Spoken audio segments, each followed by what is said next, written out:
Good to see you, everyone. My name is Robbie Howell, and welcome back to another Enclave actual play, this time featuring some new faces and some old alike. But the old are, as always, very good. So let's begin with our most wonderfully decrepit face, Mal.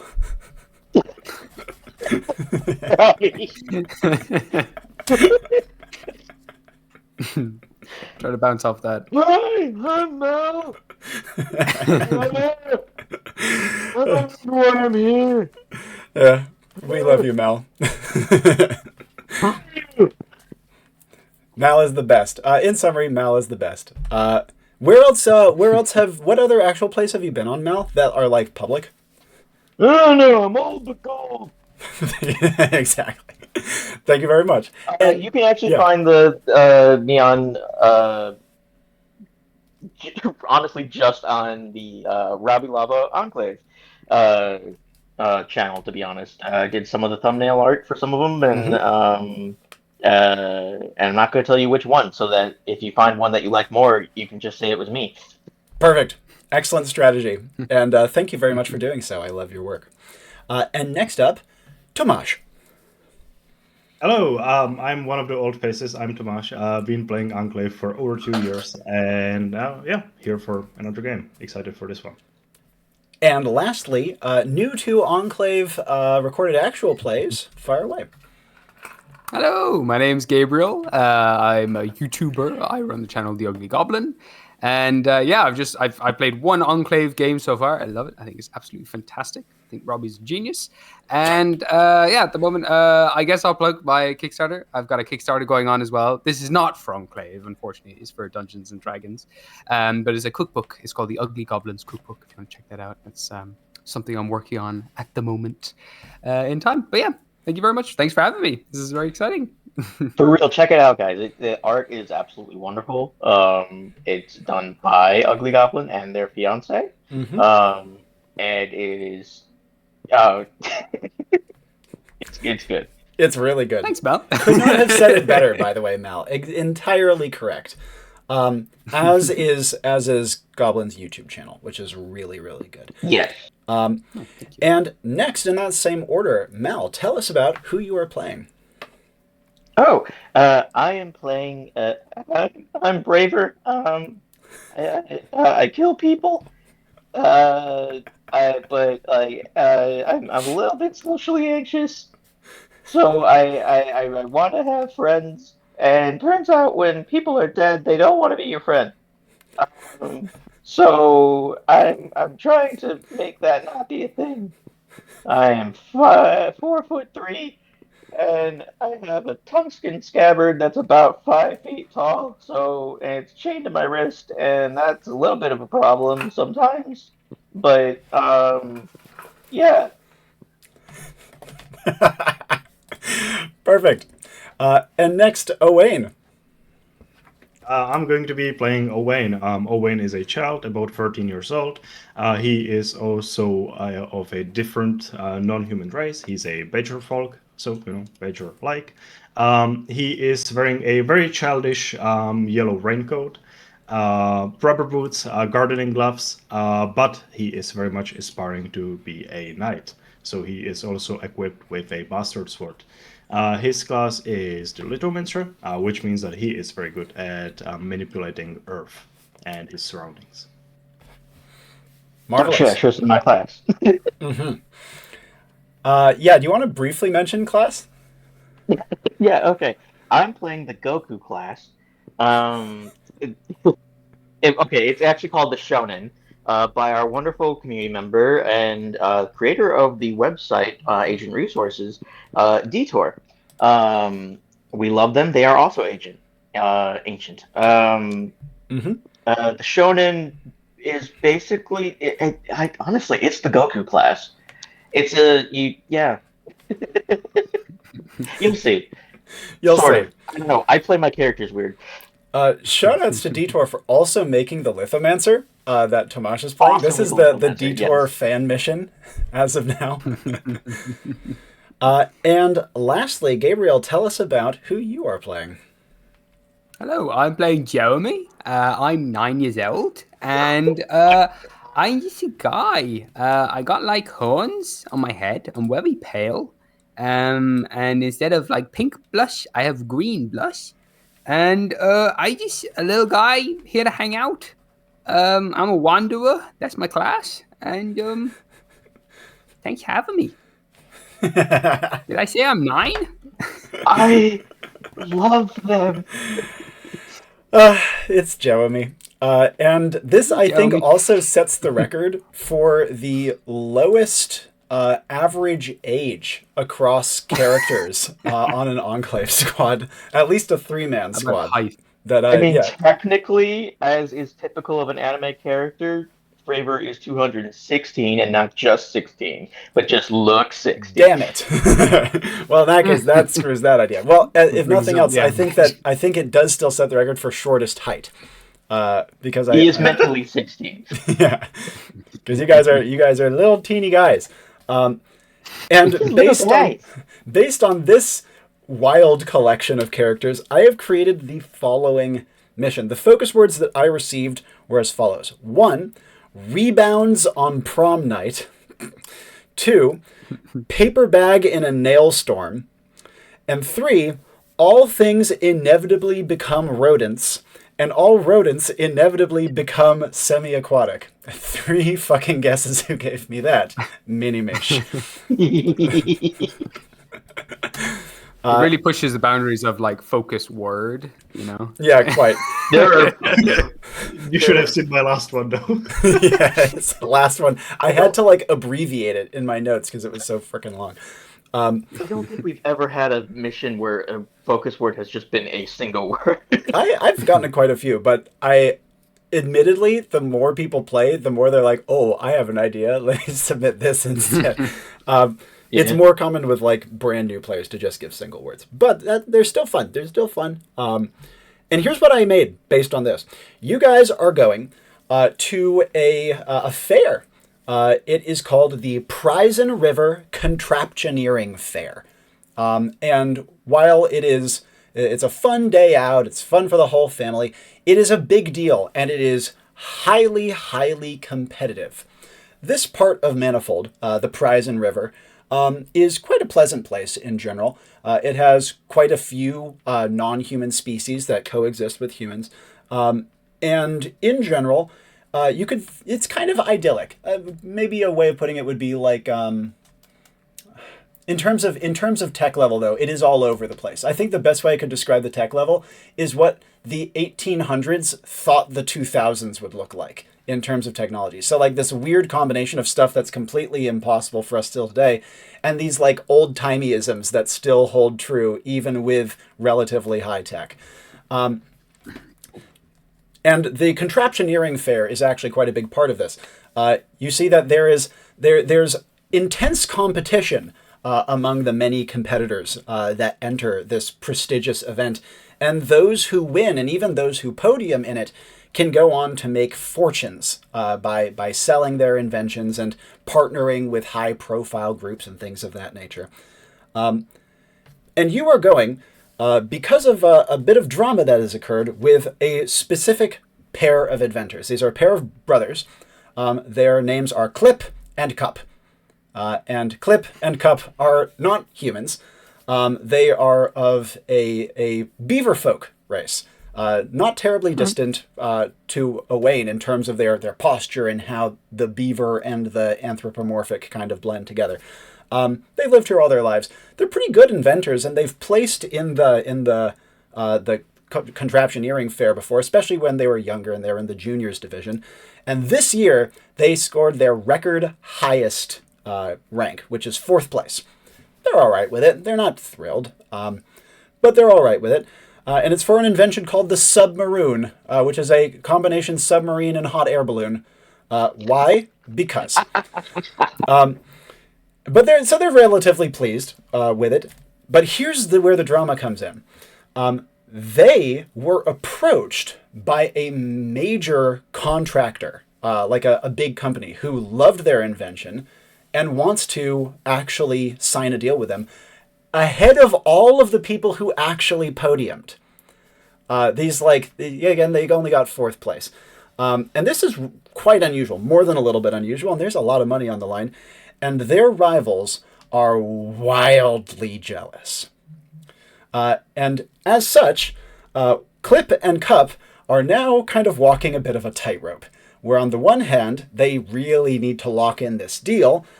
They're not businessmen. They have no experience with these things, so they're just kind of going in the seat of their pants. And two, they need to beat a hasty retreat from the fair before their invention gets sabotaged. They do not have a backup. And as such, your mission is as such. Protect Clip and Cup, and most importantly, the Submaroon, while they finish signing their deal, and help them beat a hasty retreat from the Inventor's Fair. You might say, well, that sounds dangerous. Yes, the Contraptioneering Fair is rather famed for being insanely dangerous. Enough so that there has been, by our standards, tens if not hundreds of millions of dollars of property damage dealt here accidentally and on purpose in the past. And yet somehow no one has ever died, though it's been close. I will note, however, that none of the rivals will make it obvious that they are trying to sabotage the machine. Now, it's gonna be like kind of painfully obvious to an outsider who knows what's up, but there needs to be just enough layer of pretense such that they don't just obviously ruin their entire reputation in front of everyone. So, exposing them is almost as effective as fighting them, but they may be surprisingly difficult to expose. Trust no inventor, besides Clip and Cup, who are going to be, again, a little bit in over their head, but are trying their best. Questions? I love this mission premise, yet I'm afraid that something is going to blow up and all three of us will die. Oh, yeah, definitely. No pun intended, but it sounds like there's a lot of moving parts, which I really like. I'm already kind of like a bit like, okay, I gotta watch everything. Is there any friendly guys apart from Clip and Cap? Yes, I'd say the vast majority of people at the fair, the people who are here, the judges, the spectators, the random people who just want to come and have a good time and ride the rides, very friendly. Like, in terms of friendly, are they going to try to socialize with me? Yes. Can I just tell them? They are likely to be very friendly. Now, in terms of what you can like actually lay hands on, it is highly suggested that you do not actually attack the inventors, but inventions are fair game, especially if they strike first, and many of these inventions are likely to be wildly dangerous, especially when angled towards Submaroon destruction means.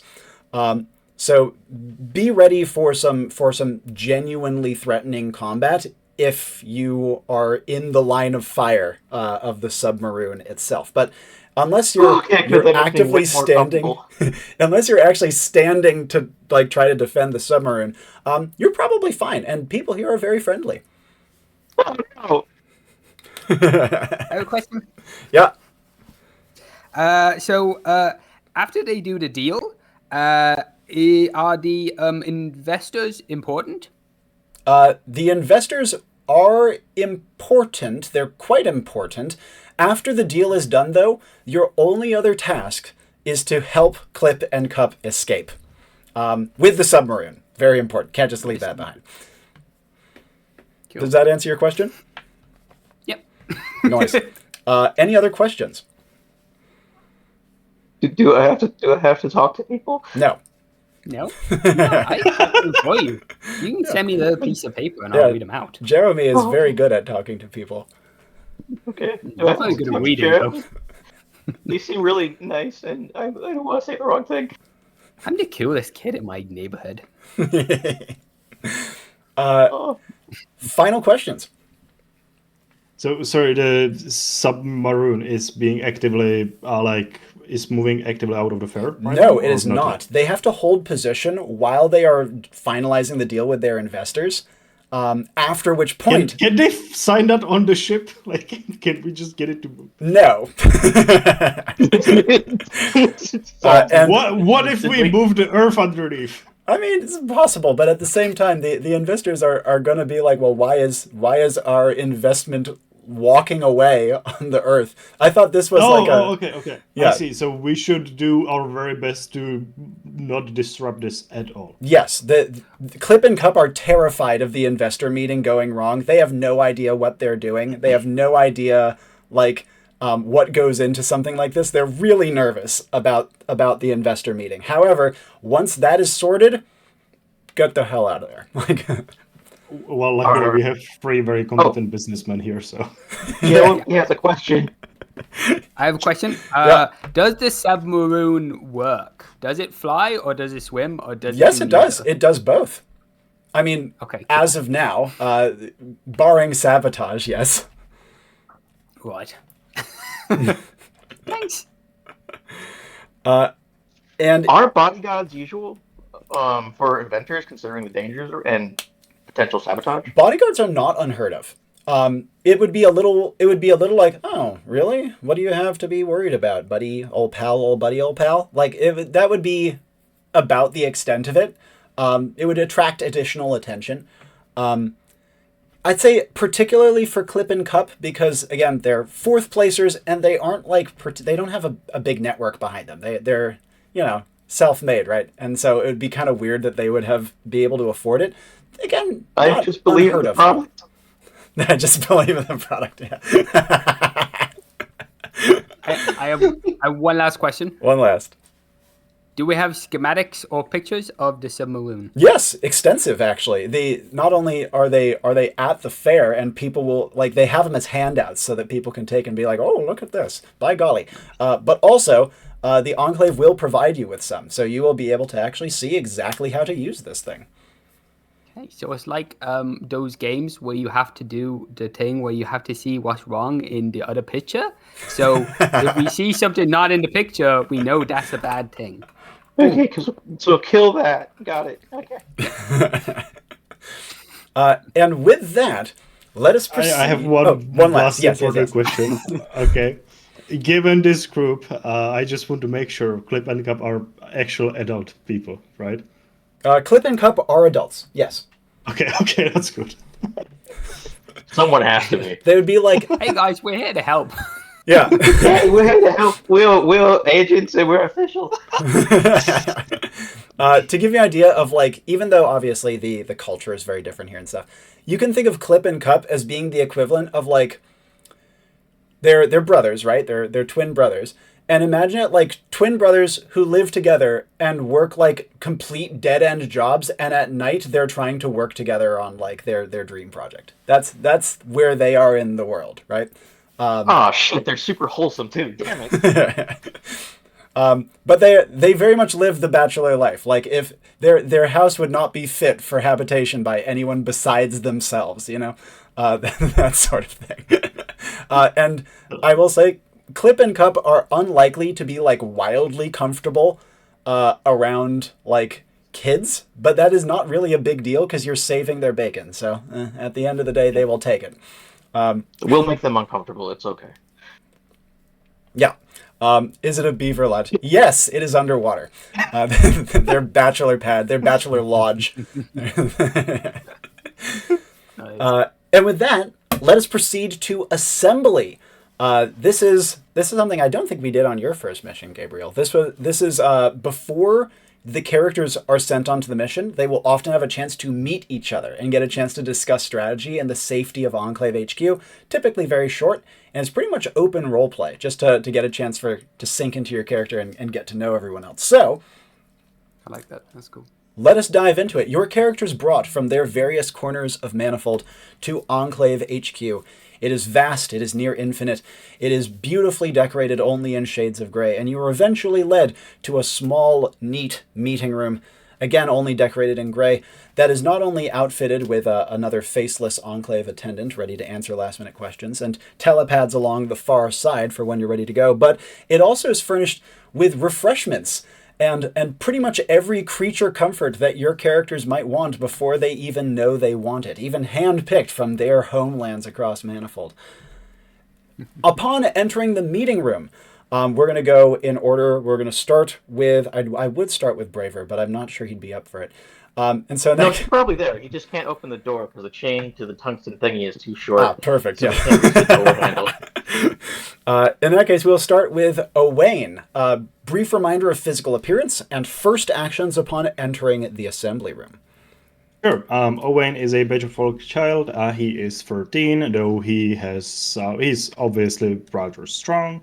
Wearing a very childish yellow raincoat, however, gardening boots, gloves, and a bastard sword on his back, larger than he is. He's going to take a seat at the table and going to be enjoying some crickets. Perfect. And next, Jewemy. Brief reminder of physical appearance and first actions upon entering the assembly room. Yeah, so Jeremy's about the size of a regular 9-year-old, but what adds a little height, he's completely bald, but what adds a little height to him is these kind of rounded horns that kind of look like, if they were to connect, they would just look like a loop on the top of his head, like a perfect circle, but part is broken away almost, or if they just haven't formed properly. But one side is longer than the other. They're kind of greenish on the top. The rest of his skin is ivory, almost semi-translucent. He's kind of got like green hue where blush would be on his face, a few kind of green freckles across his face. No eyebrows, there's no skin on his body at all. Kind of slightly pointed, stocky ears with green tips as well. He's got a little backpack, and he's got like stuck in there, like coming out the top, his little plastic sword. What else has he got? He's got a box of crayons. He's got a random bottle of liquid stuck in the side.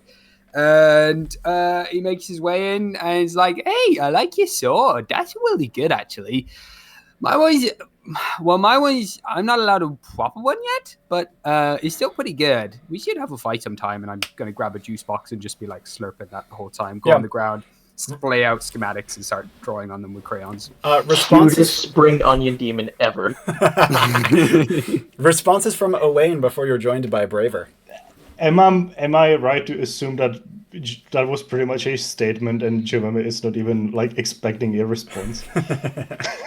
Oh yeah, I mean, like if he gets one, that's great. He's just kind of like, Yeah, there's no, filter for Jeremy. He's just like, wow, I like your sword. Yeah. Yes. Thank you. He looks at Jewemy and his mighty knightly sword. Decides not to comment about that. Do you want some crickets? Are they good? Yes. Okay. Well, you're not exactly human. Take one and look at it. He is kind of confused because, like, why would the non-human not eat crickets? You know, it's just the humans that are weird about it. What? And he kind of just eats it, crunchy it. Yeah. Very nice. Yes. I like the way it goes in my teeth when I crunch it. Mm-hmm. Yeah, Owain's like, finally, someone understands. Owain does not know how to act around an 8-year-old child. He does not know. I'm actually 9. Do you mention that like just out of nowhere because that was an out of character? Yeah, well, how old are you? 13. Oh, that's actually not that old. Well, I suppose. I thought you were like 50. Yeah. Do you do something useful? What do you mean? Well, I got 100% win weight. that's good. That's good. What's your win weight? What's your ratio? 100%. Owen just repeats. He does not know what percent means. Okay. He did not learn percentages. But before we go further, seem very smart. there would be a clunking outside, and Braver would make it in. Brief reminder of physical appearance and first actions upon seeing these other two. Owain with crickets at the table, and Jewemy splayed out on the floor with schematics, juice box, and crayons. Okay, so immediately as soon as the door opens, what you see is opened by one of the ethereal attendants, not by Braver. You see a wild mess of tangled black hair, in like raccoonish face, like the mane of a lion. There's just so much hair on him. He wears a tattered gi, which is more of a cape at this point, over cotton linens, like breathable cotton linens. And he has the posture of an individual trying to make themselves as small as they can, even though they're like 4'3" or 4'5". You can't really tell. He is currently playing possum. As soon as the door opened and he saw both of you, he assumed the playing possum position, and is being pushed in by the attendant, while this heavy slab of like a 5 foot long tungsten tungsten alloy sheath, which looks like has a bone inside it. Is chained with a very short chain to his wrist, and just he and it are being dragged along effortlessly by the attendant, like a hick bringing in old roadkill. And as you are brought in, I assume that you would just be kind of like draped, maybe on a chair, maybe on the ground or something, would just lay there.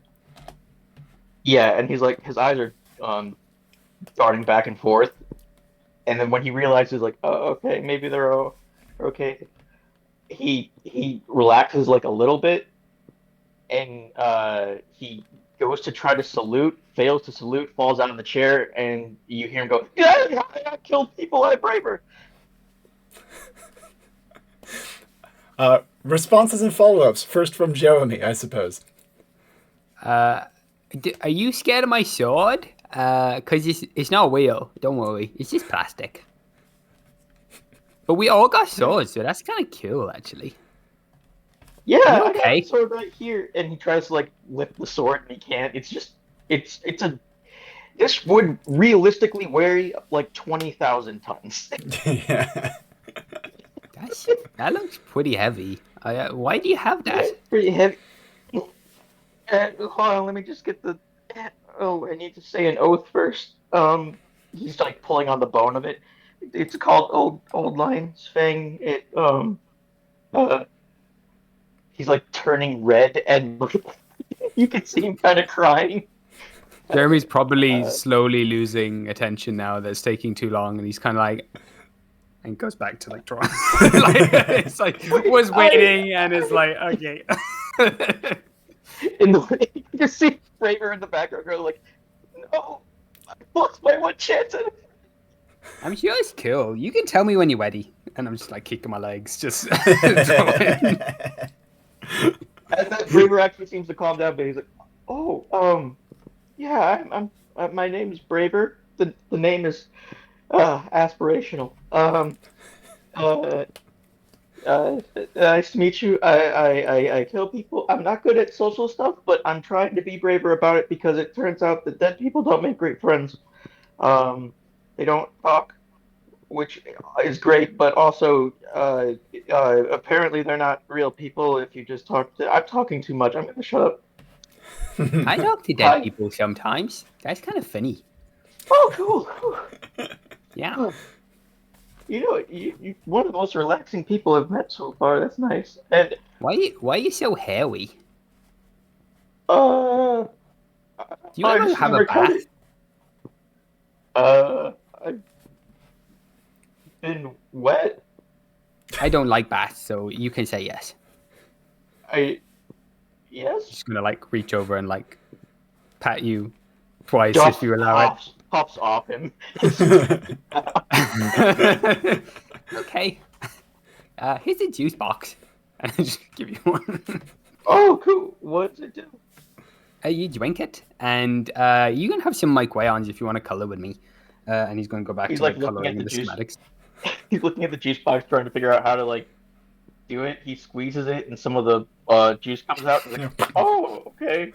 And he like shoves it into his mouth and just kind of sucks on the whole thing, the whole rectangle. Yeah, just...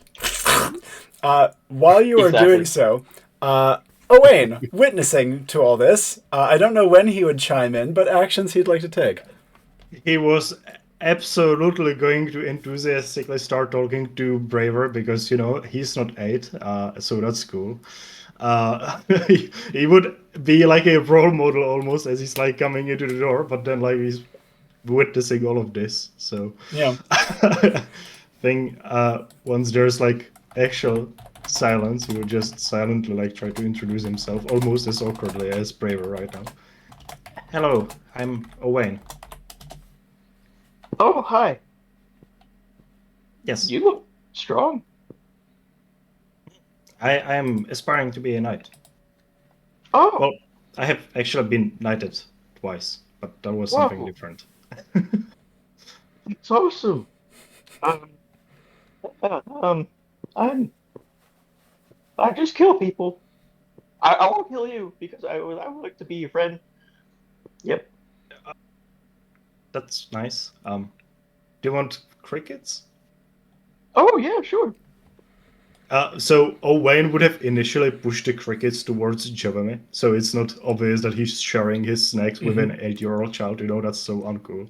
But now that Braver asked for him, he's just going to reach out and it'll slide a wall ball towards Braver. Jeremy's definitely like squinting a little bit, like, what? Is this like a thing older people like blue cheese and stuff? These things look weird. And he immediately like pops two in his mouth. I'm also going to say that. Yes. I also, as Jewemy like asked like, why do you have so much hair? Owain was going to shout out loud like an accusation, like, why do you have so few hair? He didn't stop himself, but that would actually make him quite mad, as he's used to like these kinds of accusations from humans. But that's fair. Yeah. But that's so insensitive of you to ask me why I have no hair. I could be really sick. I mean, Owain would not actually say this. He would be just okay. He would stop himself from saying that. Okay. And he would not be referring to actual hair. He would be referring to fur. Like yeah, fur, of course. Right? And as Owain is considering this, however, the Enclave attendant in the room would turn on a heel and walk out of the door. And the 3 telepads along the far wall would spring to life and gleam gently. Final actions. Before we port onto the mission, we will begin with Owain. All right. Is Braver still on the ground? Braver is still on the ground. He's been trying to get up. The chain is too short, and the tungsten thing is too heavy. Is he like sitting, or is he collapsed on the ground? He's kind of a really awkward sort of Asian squat right now. But like, if you ever seen someone struggle doing like a deep squat with a barbell, it looks like that, but very sad and lopsided. Yeah, sure. Owain is going to walk over, probably like push the actual table aside, and extend his hand in a very knightly gesture to like help him get up. Oh, thank you. Yeah. Thanks. He does actually. He does actually seem to think now again that Bravery is at least somewhat cool despite a botched introduction. Oh my god. His face is still like, you can see through the dirt on his face, there's still like tear stains. Yeah. Dr. Puppy. Mm-hmm. He looks like he's gonna throw up. Yeah, no, that's okay. I think while Owain does have some pluses to Spritz, I don't think he's not aware about those sorts of things. So he's probably just going to go to the telepad and try to strike his best knightly pose with the sword, ready to port in. Quite. And Braver, final actions from you before entering the telepad. You notice as he's like kind of smiling with his wobbly smile, he gets up and he starts walking, and for a moment, the chain attached to the tungsten scabbard, it seems like it's weightless for a moment, and then he looks back, and it seems like almost like the weight immediately increased as he's like he realizes from the scraping sound and seems to get embarrassed by it, that he has trouble moving. So he tries to pick it up, and he has to kind of waddle like in a full squat to the teleport pad. He is sweating up a storm already. It's unclear if it is cold sweat or from effort. And as Braver lumbers into position, Jewemy, final actions before you take your place upon the telepad. Yeah, quick question: do we know if things that we take from here can come with us? Like, if I was to take a bunch of snacks and things, can they just My typical disintegrate in my ruling back? is no, they would not come with you. Okay. No, that's perfect. He'll take them anyway, and kind of stuff his bag with loads of stuff. And then as he's going past Braver, who's probably he's probably easily able to walk past him at this stage, he'll kind of turn back to him and he's like, "Do you believe in magic?" Matt, yeah. Kill. And he's gonna like take out a little notebook and like he draws something really quickly with crayons and hands the piece of paper to him, like rips out of his book and gives it to him. This is a magic rune that makes you braver as long as you have it. So you can just take that for free.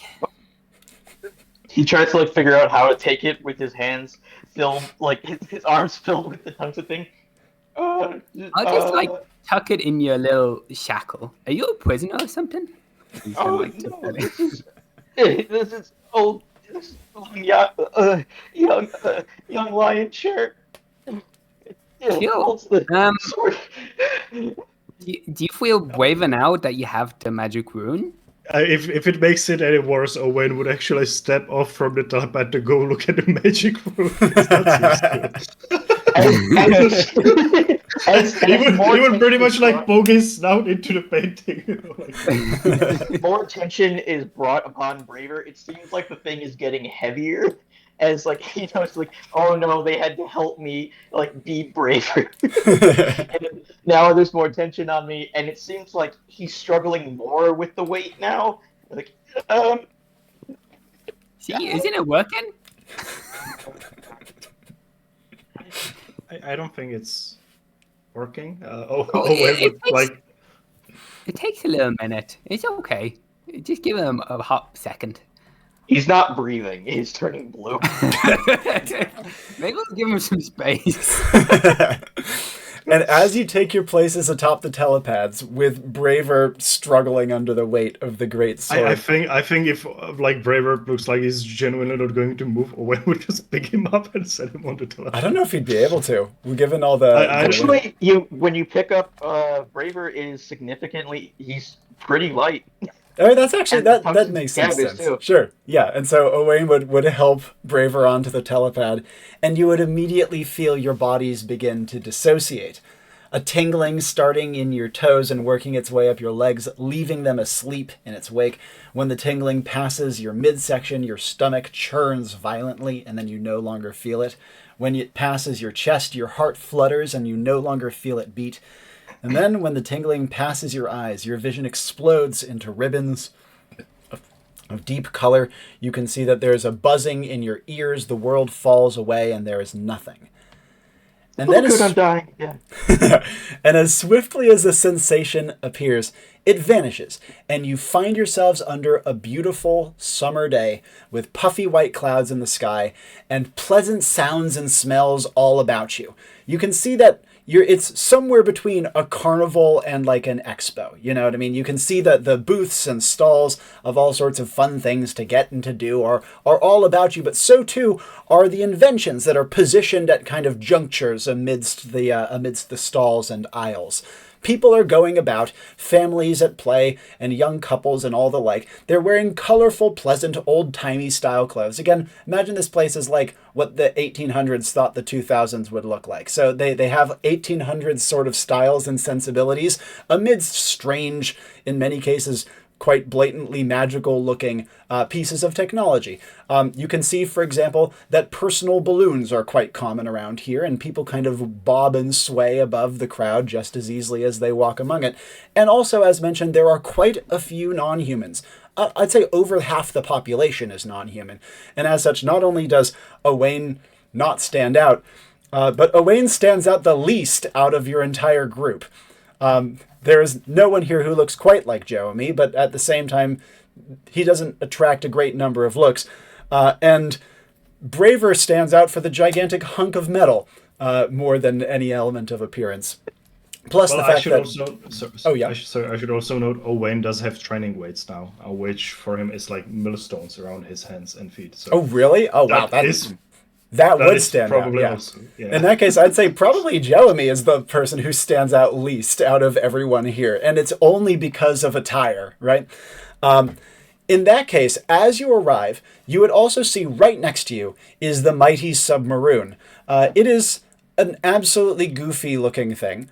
The best way I could describe it is, if you've ever seen the Beatles film Yellow Submarine, imagine that it came out of that film and is somewhere between like an actual submarine, weirdly shaped, with a big inflatable part at the top that is currently half deflated and it's kind of drooping over it, like a floppy life raft.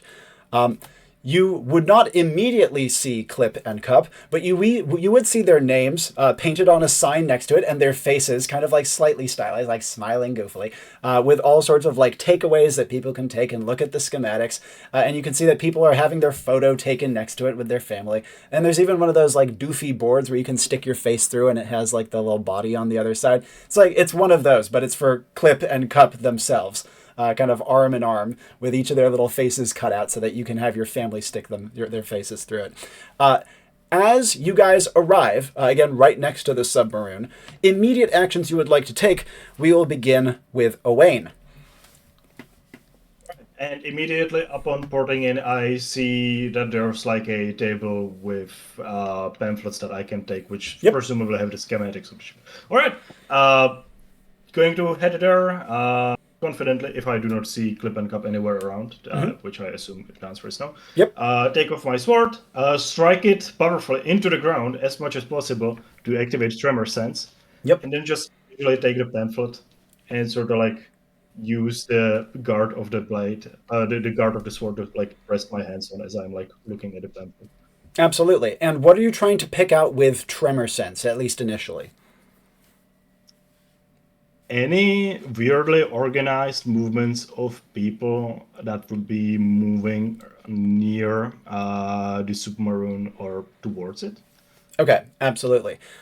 First thing that you would detect, again, the earth here is soft, it's pleasant, it's lawn-ish, and as such, it's not like a super precise tremor sense. You can't pick out tiny little bits of movement, but you do not detect any major sequences of steps kind of in your general vicinity, but you do pick out a couple other things. First of all, there's a good amount of underground stuff in this area, way more than you would expect off of a fairground, including one that's pretty much right next to the Submaroon. The other thing you would notice is that there is underground movement of like a substantial caliber. It's pretty far away at the moment, but kind of coming in this general vicinity. And just at a guess off of the tremor sense, given that you have the moment to let it kind of ping off and then ping back as you are reading, you would pick out that it's probably rather a large thing that's underground. Not enormous, right? And car-sized, give or take. All right. But it's not like an actual group, right? Or are there like chambers underneath? The moving one, no. But for several of the other underground things you feel in the vicinity, yes, they do actually feel like rooms with passageways leading up, including the one that's right next to the Submaroon. And whatever seems to be moving underground would have to be digging to move. Yeah, right? Almost certainly. Okay. And no like organized groups of, let's say, 3 or 4 people or more that would be like moving around the submarine weirdly? There are definitely groups of 3 or 4, but at a guess, families because of different footstep like weights. You know what I mean? Yeah. I would be focusing on sort of like, I would be expecting that, especially since these people aren't really like, fighters.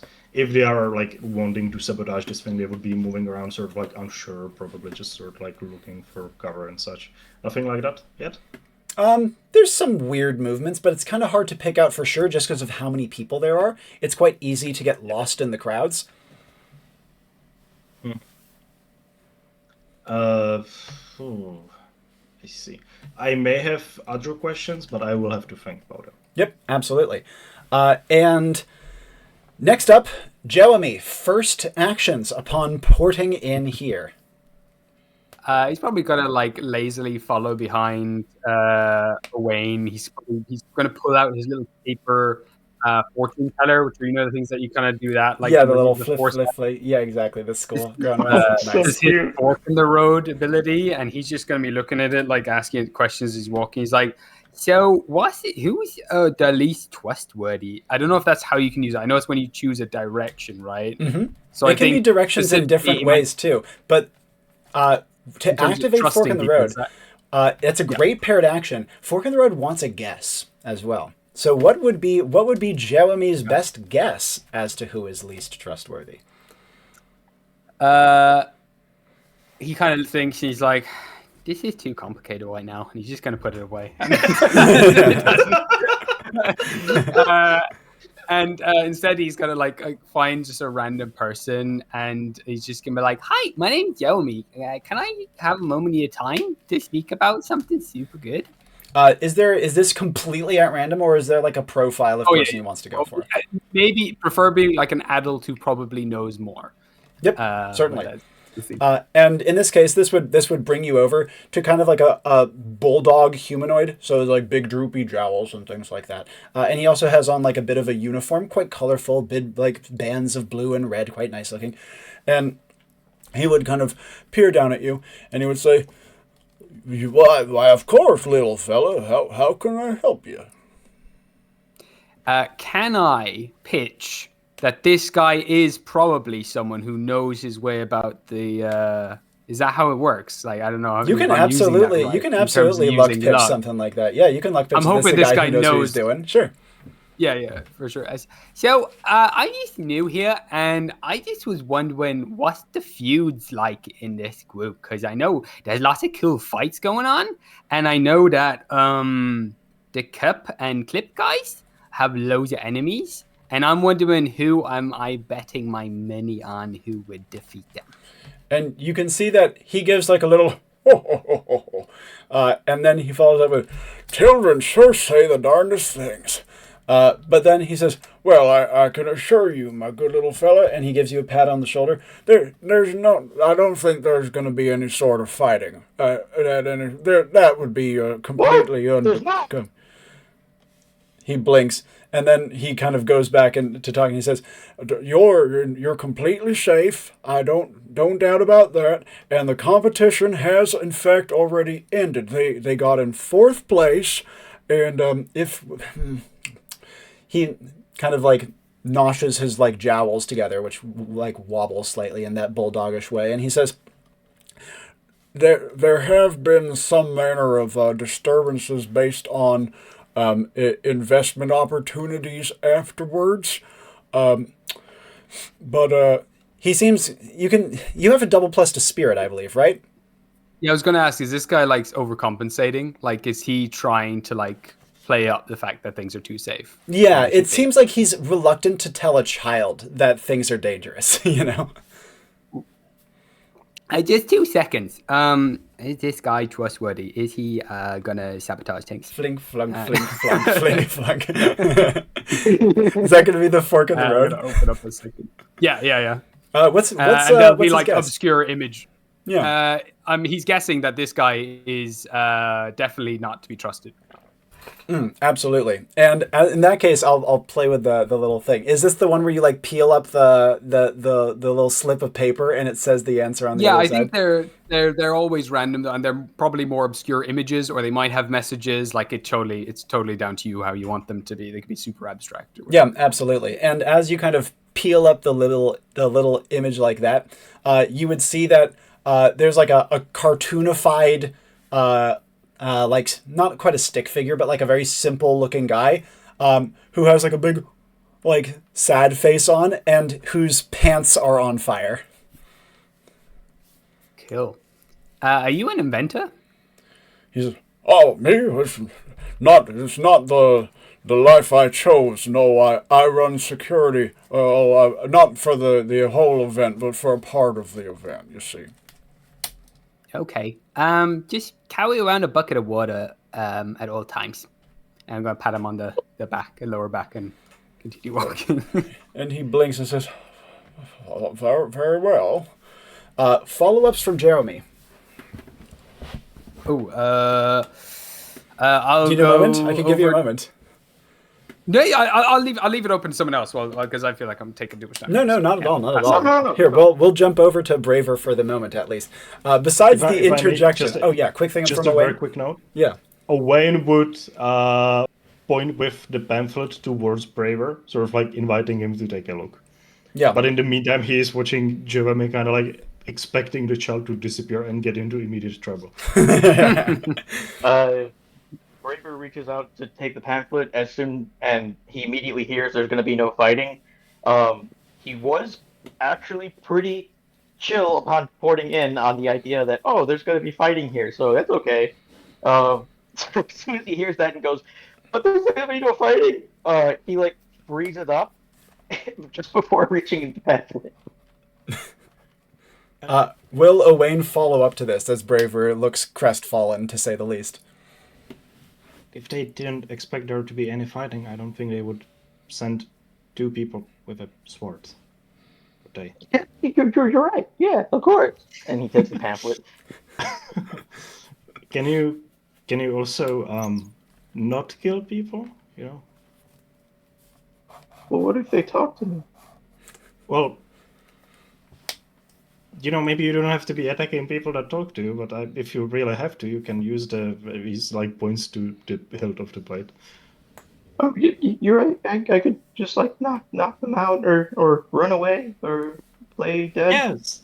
Well, Not that I play dead. I'm definitely dead every time I do that. okay. I think that would be generally Owain's response. Good. He's also going to point to the pamphlet because I imagine Braver would absolutely not be looking into the pamphlet, right? He wipes some sweat from his brow with the pamphlet and then immediately goes, "Oh, I'm sorry. I'll get it. Oh. He's like trying to dust it off on his gi and on his tattered gi and just making it more dirty. Okay. You can have that. I don't need it. It's okay. His soul drops into his stomach as he like goes, I've destroyed something deep. That was genuine from Owain. I don't know if Braver knows that, but that was genuine. Oh, of course it was genuine, but I don't think Braver is the type to pick that being out. said, He immediately catastrophized it. okay.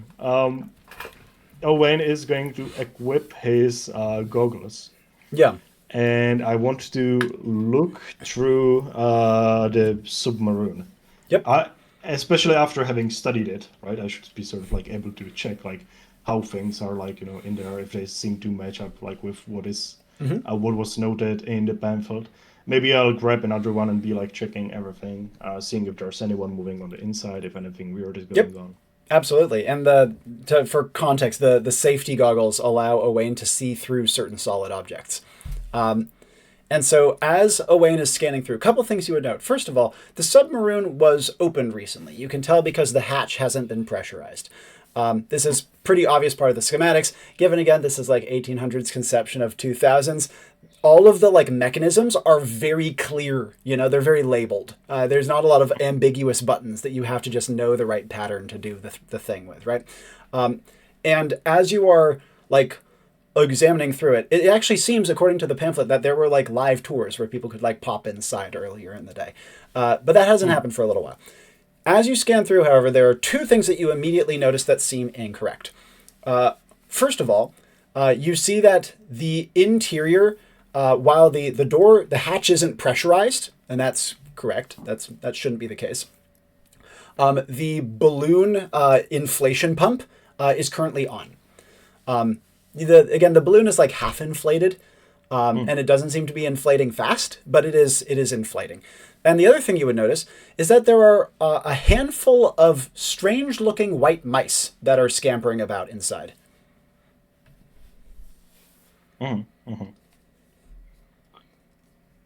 I am going to grab the sword stuck in the ground, right?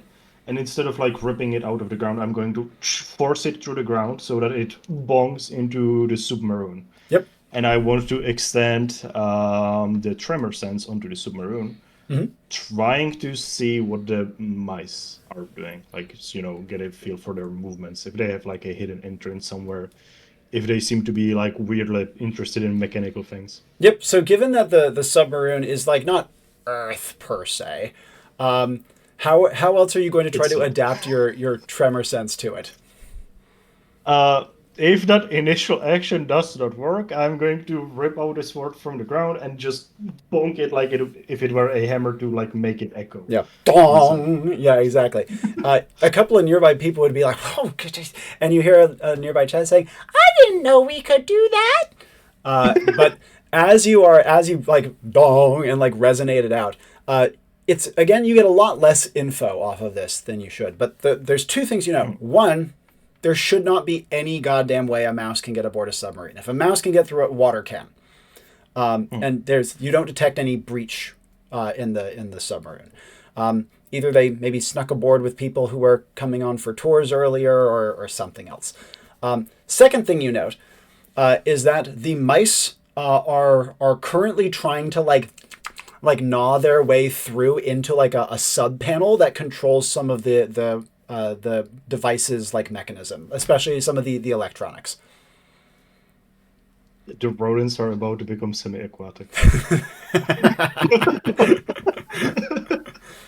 Right. And you said that there is an obvious entrance, but I'm assuming it is closed, right? The main hatch is closed, but it's not pressurized, so it could be opened again. And given that you have the schematics, you do know how to do so.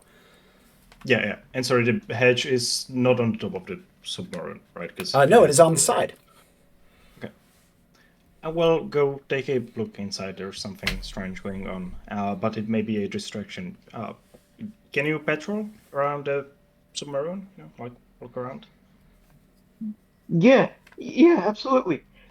Okay. Braver was kind of like, I think you notice like on the ground there's like the tungsten sheath like sinks into it a little bit more after the brochure incident. I would like to try to make a defiance to be useful. Talk me through it. Okay. His eyes dart around rapidly. He sees Jewemy, thinks about the fact that Jewemy so like bravely walked up to someone and talked with them, like, and even patted them on the back, and then thinks about how cool and calm Owain has been and how professional he's been. And immediately thinks back to like his being a mercenary, like, well, sort of. He was a meat shield. He Then he thinks to like 200 years he spent alone in a room, like afraid to go outside, and then he immediately thinks, I need to live up to my name. These people have been wonderful to me so far. I want them to be my friends, and if I'm not cool, they might not be my friends. So I need to be cool. I need to move. So he's gonna try to pick up try to make it look effortless as he tries to pick up the training weight, the tungsten sword by the bone, and flip it over his shoulder and start walking forward. And you do have a plus to will, which is not a huge will stat, but given you've already demonstrated the weight does kind of tie in with Braver's emotional state, and you do have the triple plus to might, I will give you the... It's a good attempt at looking effortless. It is not effortless, but it's a good attempt. And Braver can't position the thing and begin to kind of plod off about the you want to walk a perimeter around the submarine, or are you doing something else? He's walking a perimeter around the submarine. He's been a mercenary. He was used the meat shield for the majority of that, but everyone in his culture is like martial by nature because they can't die unless it's a mutual mortal combat in his world. Yeah. So he's looking for people. He's looking around. He doesn't have the emotional bandwidth or the ability or bravery to look people in the eye, but he's looking for small twitches of like aggression from anyone around in the perimeter. Yep. Absolutely. As you are doing so, we're going to jump back over to Jewemy, who has just, with sage advice, trotted away from the bulldog fellow. Where's Jeremy going to be heading from here? I think first of all, as well as Braver is walking off and he's carrying the sword, looking all tough, he's just gonna be like, "Well, you the man, Braver. You look so cool." And Braver immediately stops. Cut down my work. Never mind. Ignore me. I'm cool. I'm super cool. I'm really cool. I'm awesome. Yeah. His knees are shaking now. He's kind of waddling off. As soon as he's left that guy, he's kind of also now like mumbling to himself a little spitefully, just like liar, pants on fire. And he's going to go to like some sort of desk that looks like it has some sort of authoritative figure, maybe someone who runs this place, or it has information kiosk. You can absolutely do an information kiosk. Sure. Mm-hmm. So I'm going to go there, kind of like by the desk, be like, "Hi. My name's Jewemy. I just have, can I ask you something?" You can see behind the desk is a brightly plumed bird lady wearing like a beautiful pink dress. She seems bored out of her mind and is using a hand mirror to like file down her beak slightly. But she clips it shut as soon as you come into view and like kind of gives you a pleasant look, though she can't quite smile, doesn't really have the muscles for it. And says, "Oh, of course. How can I help you?" Oh, hi. Just very quickly, is she just being polite, or does she genuinely seem to want to help? She seems, well, again, you do have that double plus to spirit. She seems quite delighted by your appearance, at the very least. Okay, cool. I'm just going to say, so that guy, the bulldoggy guy, who was really mopey, and I just point to the guy who I just talked to. Mm-hmm. Is he allowed be in the submarine? He was like doing weird stuff in the submarine earlier. Is that legal? And she says, "Are you sure?" "Yeah." "Well," and she says, "Yes." he shouldn't be allowed to do that. No. Let me call someone. All right. Mm-hmm. That'd be great. Thank you. He just seemed not very nice. He tried to kick me, and he said something about my mom being a dog. And you see that she looks so horrified at this. She says, "That just cannot stand." And she goes and takes out like one of those little old-timey phones, and she's like, "Hello, security." And as she goes kind of chirping away with security, would Jeremy wait for her to finish, or would he go somewhere else? He has, in the past, I think, had grown-ups pretend to do the important thing that he wants them to do, but then they don't actually follow through with it. So he's just going to wait patiently for her to actually call security and wait for so he can hear that the phone's actually. So is there someone on the other line talking back? Yes, there is. And it's not like a case of okay, cool. He's just going to wait and just like tap the thing. He's like, "Is he going to prison?" And she hangs up the phone, looking firm. She says, "No, but he will be dealt with. I promise you that. I would have thought," she says with kind of a thunderous look on her face, "that she would have hired better private security." Yeah, same. Mm-hmm. And she gives a little like flick up of her beak, and she would reach down and she would pull out like what looks like a fun little candy. It has like a corkscrew appearance and a little stick on the end like a lolly. And she would say, "For you, for your trouble." Thanks. And I'll hand her a cigarette from my little pouch, just in my little satchel or my backpack. Just, "Here you go." Her smile becomes a lot more forced. She says, "Thank you very much." Mm-hmm. No problem. What do I do if I find any other wascals? Can I have one of them phones you got? Who gave you this? She holds up the cigarette. The bulldog guy. You. She makes a little angry, like, noise in her throat. And then she says, "Whoa." And after a moment she says, "Yes, how about you take..." And she passes over a strange little device. The best way I can describe it is like a little halter that you would kind of put around your neck. And it has So imagine a walkie-talkie, but it's like a collar walkie-talkie, and like it has like a little wire. You kind of pop it out, you stick it up there, you take another. So it's like one of the old-timey phones, but you carry it around on your chest. I'll use it very responsibly, I promise. Please do, and if anyone does something like that again, I will send them a sternly worded letter. Who's the head honcho who I call when I use the phone? Oh, of course. And she What's would. his name? And after a moment, she would put on a pair of glasses and like kind of flip through like a little like name book of sorts. She says, "You would be calling," and after flipping through a little further, Farute, Farute. Thank you. Far out. Sounds like far out, dude. Thanks. I'll remember that. Jeremy. She says, "I'm sure he'd love to hear that." Okay, I gotta go because I'm really busy, but thank you and enjoy your cigarette. And I'm gonna waddle off. And you leave her blinking and looking very confused by the entirety of the situation. Where would Jewemy be heading next in his busy day? Sorry, if I may, quick thing from Owain, please. Owain would want to talk to Jewemy. So if you think this would be the right time, This to is actually catch a up perfect with time for that, actually. Yes. Okay, so in that case, Jewemy just turns around and Owain is standing right there. Oh, hi, friend. Yes, hello. He has overheard some of the conversation, though not much of it. He does have a double plus to sensory, so he would have been able to hear a chunk of it. Okay. That makes him even more confused, but that's okay.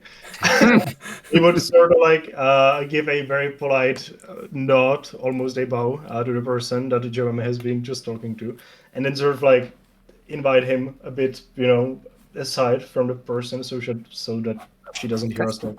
You got some secret information? Yes, there's mice inside of the submarine.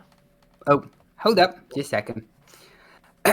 Right, and I'm gonna wind up the machine and call. Yep.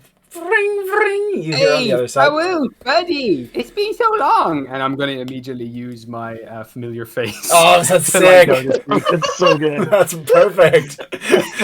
How did Jewemy meet Farute back in the day?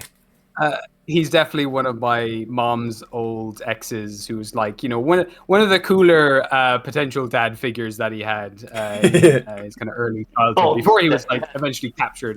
Putting the familiar like in the familiar face. Nice. Oh yeah, for sure. He was like a cooler guy. He played some games with him and stuff like that. Like he had more attention for Jeremy than most of the other people. So he's like, "Wow, Farute, my man, how are you going?" And you hear on the other side, I know that voice. Jeremy. Jeremy. Oh, goodness, great. You're here? How on earth did you... Where are you, my lad? I'm in the fair. I don't have much time because I'm really busy. I'm actually working right now. So I'm just basically here to tell you that a really important guy was saying, what was it? Dead mice? Let me try to put this together. Jeremy is calling me on my work phone to talk about mice where? Owain, where are the mice? Oh, you're sure we should be telling this person?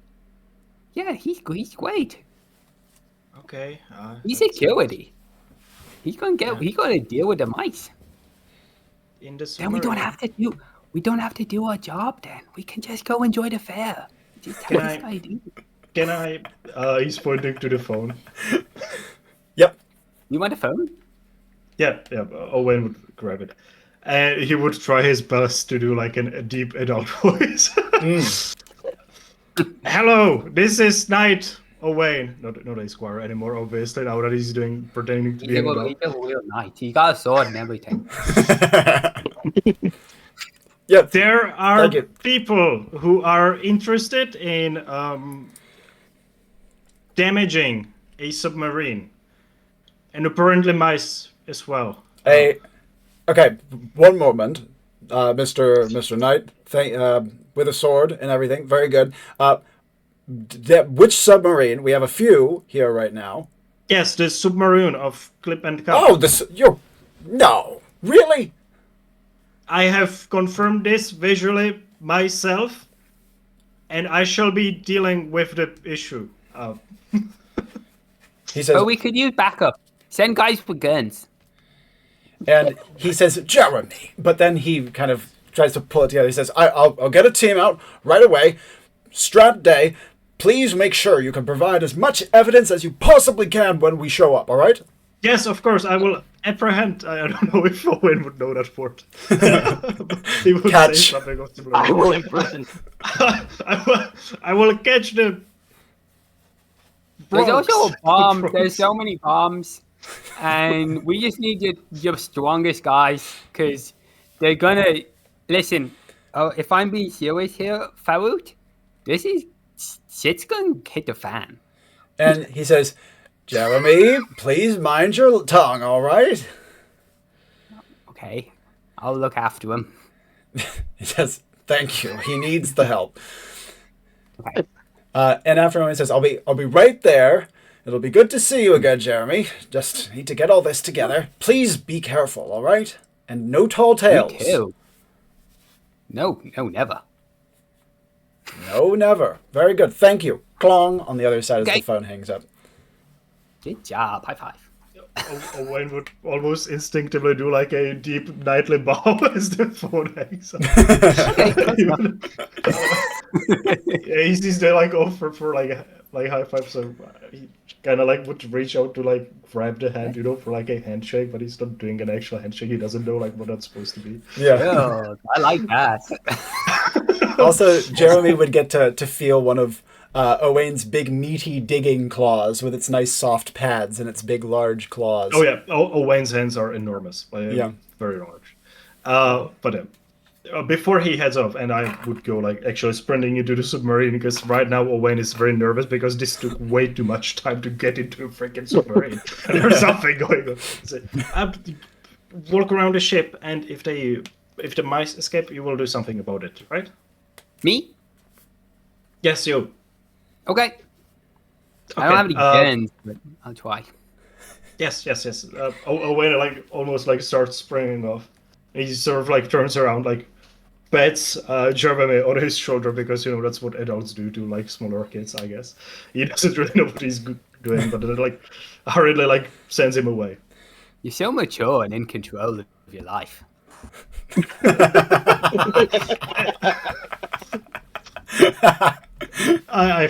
I have to say, I don't think Owain has been ever more nervous on a mission. And nothing at all is happening.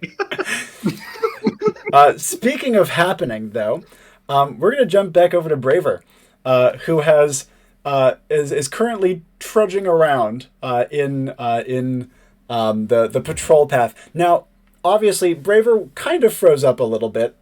Is he recovering from that, or is he going to be starting to have his legs buckle as he's trying to patrol? I think by this point he's done the mental gymnastics to realize that was a compliment. Nice. He got there. It took a bit, but he got there. And he's actually moving with a renewed amount of vigor. It probably feels even lighter to him right now. Has he noticed anything? Yes, he has actually. A couple of things. First of all, he has seen a little ways off to the side that amidst the throngs of people, there's kind of like a bigger one building. And it seems as though it's kind of moving in the general direction of the submarine, though at the same time, not a lot of eyes are on it. So it's like people are moving with someone that they're mostly looking at. Hmm.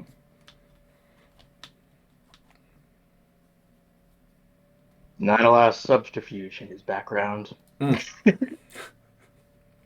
Turns out you don't have to hide your intentions when you want to kill someone when no one can die except for in Quite. Mortal Kombat. Now, I I don't know if Braver would. Oh yeah, did he hear anything you said? Yeah. Did he hear anything? Did he hear the conversation, or did he hear anything from around at all? Did he see the clients even?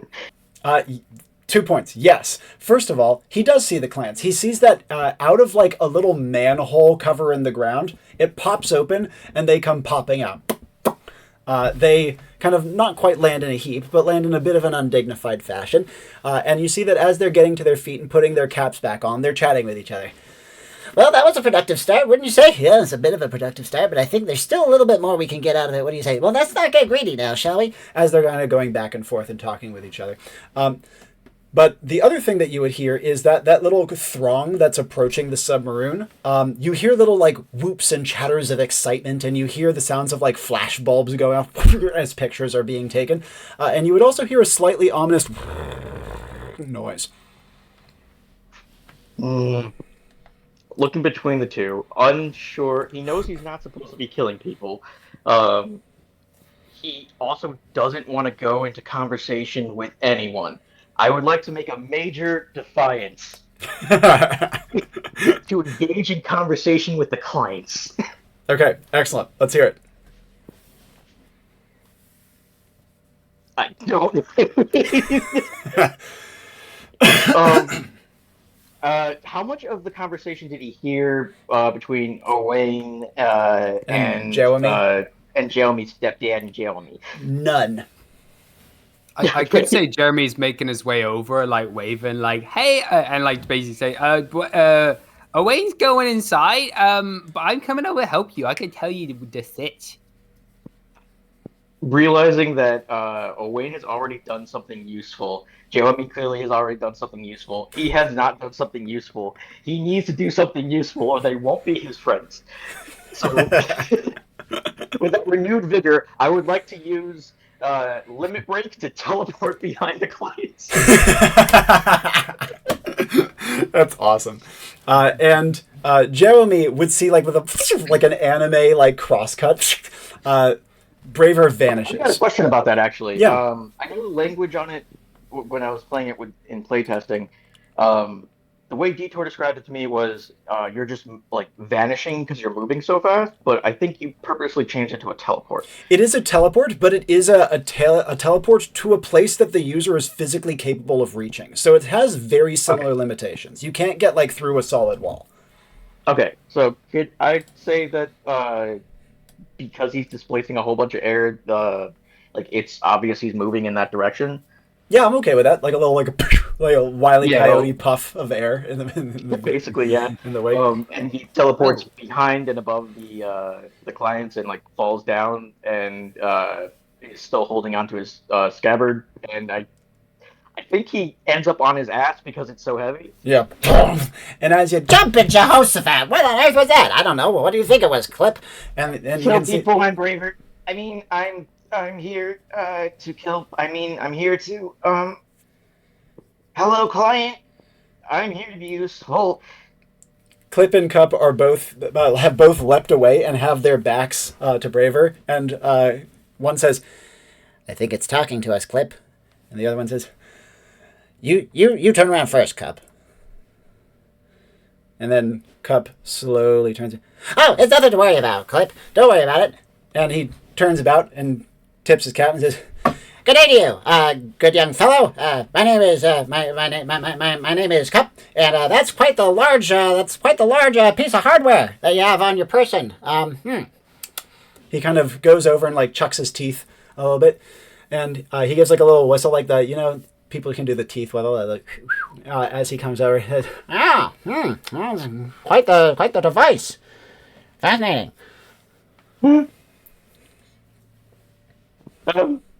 We're here to make sure the deal works, and also to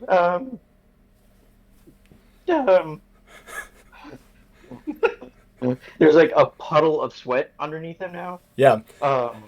Clip, the one who isn't investigating the weapon, at the sound of the deal works out, comes hurrying up and seizes Braver's hand and shakes it vigorously and says, "Wow, that's swell news. Thank you so much for helping us out with that." He immediately goes onto his back and plays possum. There's a pause. "I think he's dead, Cup." Yeah, I'm dead.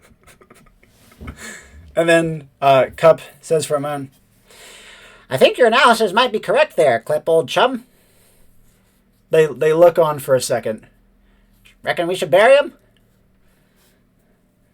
And after another pause, Clip would say, We'll bury him later. We gotta save our own skins first. And the two of them turn away from Braver. Nice.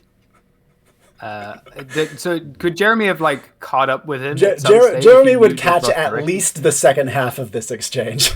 And Jewemy would also see the weird throng of people that are moving towards the submarine. Yeah. Does it kind of seem just like a big tourist group, like being led by like? Oh, there's something to it. Like, even though there's it seems like a big group of fair attendants, there's an excitement about them that seem like they're following or they're surrounding something they're quite excited in, and the something is moving in this direction. Okay.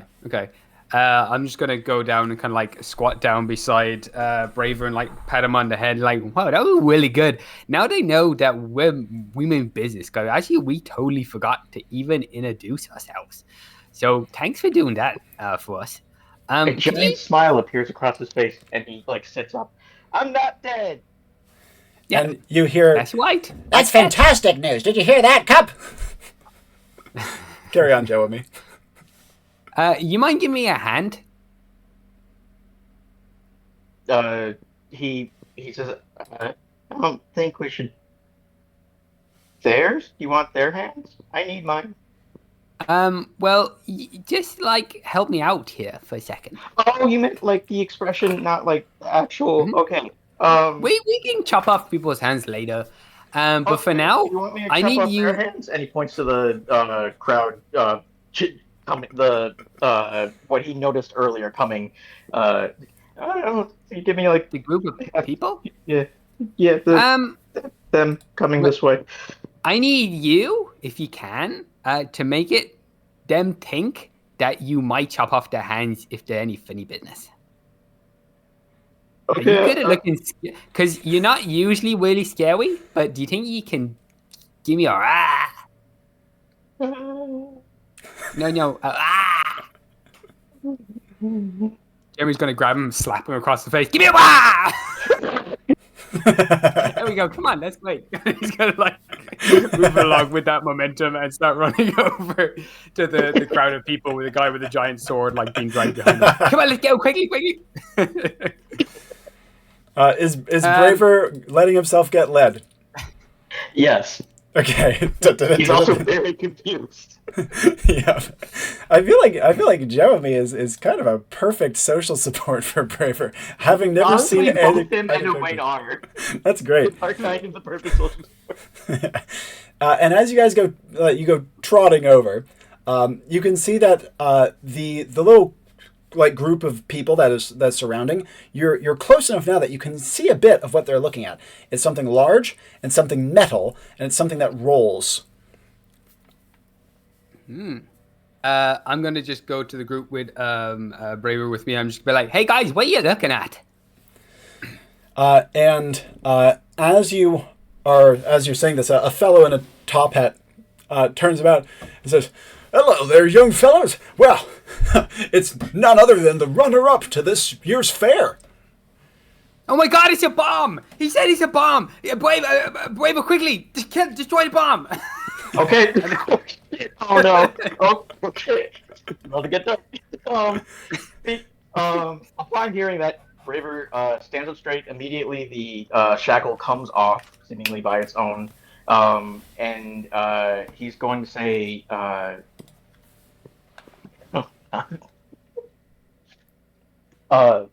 ninth parting gift. I'm to departure, and I'm going to use ultimate attack. Oh God. And pull out the Ancestral Blade and Old Lion's Fang. So it comes out at first like a gnarled old, like somewhat metallic-looking bone that lengthens into a skinny but like extremely sharp long sword, which he takes out, and immediately by the time he's finished drawing it, I would like to slash down. I would also like the magical property of the Ancestral Blade to be that it cuts 5 times deeper than it should in whatever direction it goes. Length of the blade itself is 5 feet, And I would also like to ask you, how effectively have I portrayed the training weights as relevant to the mission? Pretty remarkably, given that it's impeded your ability to do literally anything. So, how big do you think the boost would be to my physical and my physical abilities here Yeah, when I take him off? I'd say this is a high boost to both physical speed and strength for a mid duration. So, actually, can I amend what the magical change is going to please. be? Okay, the amount of strength and speed with which I draw and take the cut determines how deep and how long and the range of the cut. Oh, interesting. And as Braver does this, would Jewemy see anything different about Braver besides the shackle coming off? Yes, he would see his gi flutter, which I'm also going to activate the gi to increase my unarmed abilities. Yeah. Because as I am swinging down, I'm going with one hand. I'm going to slam down my fist on top of my hand to make it go faster. Oh God. And he would see both a smile and like this absolute confidence take over as soon as he draws the blade. And he does this almost like a machine. And where is he striking? Is he going to move, like blitz through the crowd, or just strike directly, like in the direction? How is he going to be angling his attack? He intends to slice through absolutely everything in his path with a singular vertical slice, preferably even cutting the entire structure itself in half. Yep. And as he moves it's not even a blur. He moves unbelievably fast because Braver already has a double plus to vigor, and then is also getting the substantial boost off of the training weights, and on top of that is using ultimate strike.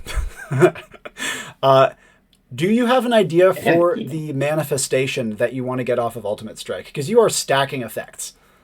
Yes. It looks like a giant blade of light that a vertical column of light appears for just a flash of a second. And this might be saying too much, but if there are clouds overhead, could they get cut too? That's awesome. Sure. I'm cool with that. And in a blur and a flash, the strike would flare out. And after a moment, it would be as though the crowd like melts away from the strike's like main location. You guys can see a strange ball of metal that's moving along. It has like some strange gantry on either side, but it also has just been cleft completely down the center, and then kind of just like falls apart neatly in twain. Jewemy would also be the first to see that like 6 people were caught in the crossfire of this strike. And even though there's like there's a beat where nothing is realized, and they don't even move, and then just like limbs fall off from the absolute devastation of the strike. More notably, the person who was inside of the vehicle, who was like riding in the center, has been cut neatly in half by the strike. Follow-ups first from Jewemy and then from Braver. Can I look around? Was there someone here who looked maybe like they were possibly leading the group, or was it just like a bunch of random people following the machine? It seemed like mostly people following the machine, maybe following the person inside, but you do see that there is a photographer. I'm going to grab the guy, the photographer, is like, what the hell, man? What are these death machines going around just killing people like that? And then the little like kamikaze guy inside the machine even killed the guy controlling the machine. What's the world coming to?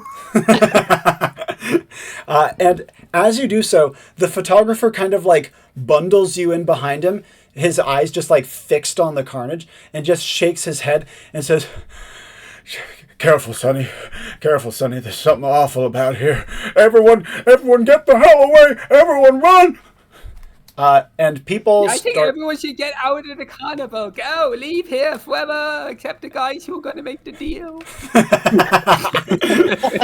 People start screaming bloody murder. Very bloody in this case. And Braver, follow-ups. You still have quite a bit of time on not only your training weight buff, but also obviously the Ancestral Blade being out. What do you want to do? He turns to Jewemy, like smiling, and is clearly looking for praise, and looks very proud of himself. I did it! I killed them! That was skit. That was really cool. He beamed. So, I did it. yeah. You did it. He's kind of looking and just like kicks like a limb on the ground. Yeah, the sound of a flashbulb goes off as the photographer takes a picture. So, just for reference, photographer, he stopped the carnage getting worse. By the way, he saw that the weapon, the lasers. I don't know if you saw how fast them lasers came out of the machine, but he just cut them and saved like everyone else. And yeah, I can kill more people if you want me to. I'm really good at it. No, that's enough now.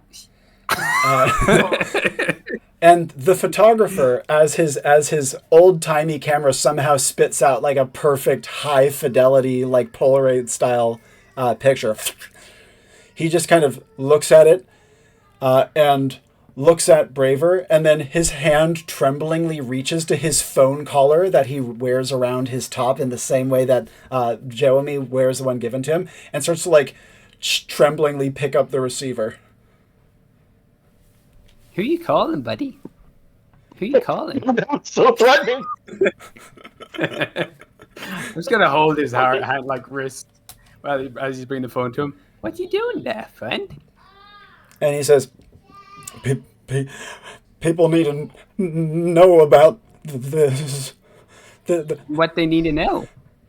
And his trembling hand points towards Braver and he says, That's a murderer on the loose! No. And, what happened to people who accuse murderers of being murderers? And am I put down supposed to kill them? What was that again, Braver? As soon as Jeremy goes, okay, the man is cut in half. Oh, that was an accident. It's okay, we can put you back together. He's just like holding. Oh, is that not supposed to? Yeah, like River's now trying to help put the guy back together. And Sorry, I didn't mean to. as the man slumps, his like old timey camera like slides off of his tripod as it was cut in half as well. You would hear as the sounds of screaming and yelling are going off and people are sprinting through the carnival. You would also hear distant like little sounds of like almost police style whistles that are getting a little bit closer and a little bit closer, but not yet fully in view. Immediate follow-ups from Jewemy. This is a pickle room right now. Good, Dan. After good. Well, we'll talk about that part later, maybe. But we need to get you some other hobbies because you could put that potential into so many other things. How about? And I'm going to give you my plastic sword. You use this from now on, and just give the other one a break. Okay. And we're gonna say that a robot did all this. But I did it. I'm kind of proud of it. I did a good job, didn't I? I didn't realize we were working with a psychopath. Okay. I'm not a psychopath. I'm sorry. This is all. I'm sorry. You're very right, actually. Psychopaths actually don't feel anything when they do that. So actually, you're kind of more like, I don't have the vocabulary for this. I mean, they'll be fine. They'll just wake up tomorrow. They'll be okay. It wasn't a duel. No, buddy. Just pat you on the back. Let's go inside and find Owain. Braver doesn't see if have we the need insight or intelligence to realize that he was just told that what happens in his world does not carry over to other people's worlds. And as Jewemy is coaxing Braver inside, let's jump over to Owain's adventures inside of the submarine. I left these kids alone for 1 minute. 1 minute, by the way. And as he rushes up, is he going to be popping open the hatch, given that it's again not pressurized? He can't open it from the outside. First of all, question, and a very rough estimate is perfectly fine. Mm-hmm. How many mice were inside? Probably 4 or 5. 4 or 5, okay. About in like a close-ish area, right? They weren't like... Yep, they were clustered together. Okay. And you said that I would be struggling to open the hatch, right? The hatch is not easily opened, but it is possible to open it from the outside, given that again it's not fully pressurized. Would I think that I would be able to open it swiftly? Like, is there a possibility of doing that if I... So it's opened by like a heavy lever that you would kind of like shunk down from that, and then you'd kind of like peel open the door off the side. So it's like a 2-step process. Yes, I don't want the mice to run away. 0 pluses to luck, by the way. Luck pitch. Is there an open window, no matter how small? No. Would be admittedly a pretty shitty submarine, but at the same time I can see why you would ask. Another luck pitch, like maybe like a small, like, Victorian chimney going from the submarine for some reason. That's an awesome idea, but once again, not quite able to square the circle of submarine with that.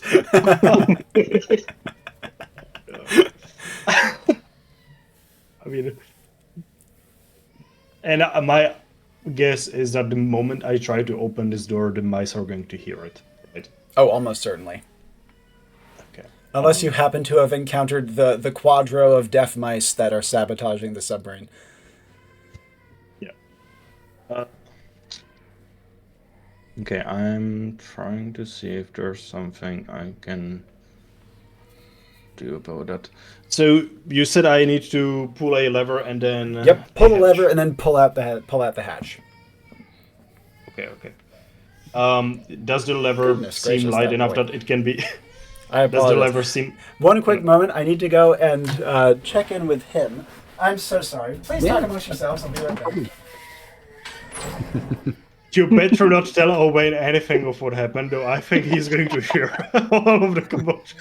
You two are Jeremy fucking understands dead. That. You both Jeremy of you are understands we dead. have to do now. I don't think Jeremy understands. You said they had a bomb. I left you alone for 1 minute. Am I? Yeah, Jeremy didn't understand the extent. One upset boo-boo has been dealt with. Okay. Pardon me. Now, carrying on, you were saying. Could the lever be pulled down by me slamming my sword with one hand, like into the lever? Given that you have, double plus to might and 2 pluses to skill, yeah, you could pull something like that off. Okay. So, I grab my sword with one hand, prepare the other on the, doorknob or whatever this thing is, right? Yeah. Take a moment, a deep breath to time this thing correctly, because I'm going to be doing a lot of movements, very quickly. Yeah. And once Owain feels like he's ready, strike with the right hand, full force, drop the sword immediately, open the hatch, and with his now freed right hand, do sort of like a swooping motion to activate his circling stones, which again are sort of like ceramic pots, right? Yep. So one of them is going to pick up a bit of dirt, fly into the ship, crash into a wall, and activate Geomorph to fill it with sand so that none of the mice can escape. Oh, nice. I see. Yeah. Awesome. And as you execute this plan, hatch, door, circling stone, crash, Geomorph, sand pours over. You see that as it does so, the mice do start trying to scatter, but as sand kind of blasts over them, you can see that they are at least impeded enough that they have to try to like wiggle and worm their way out of the sand to escape. Immediate follow-ups from Owain.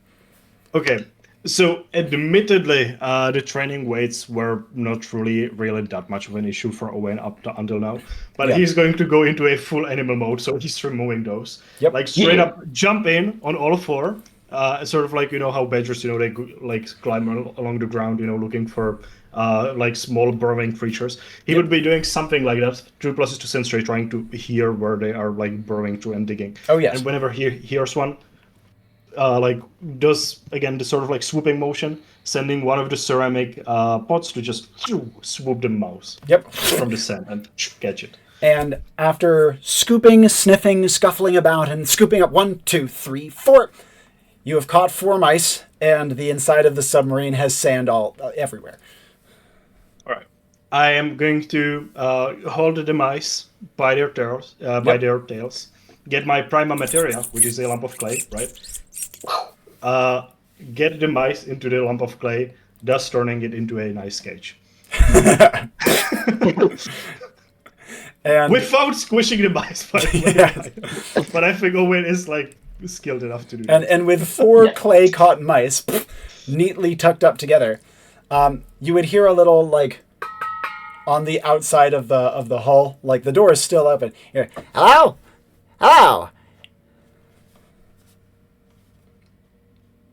Yes, hello.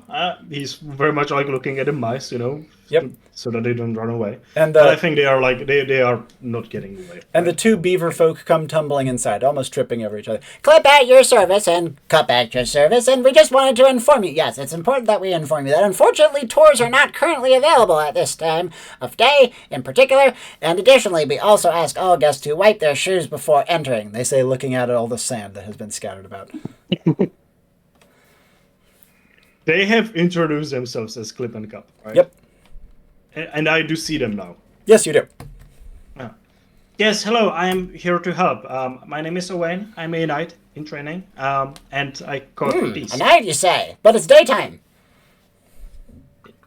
Right.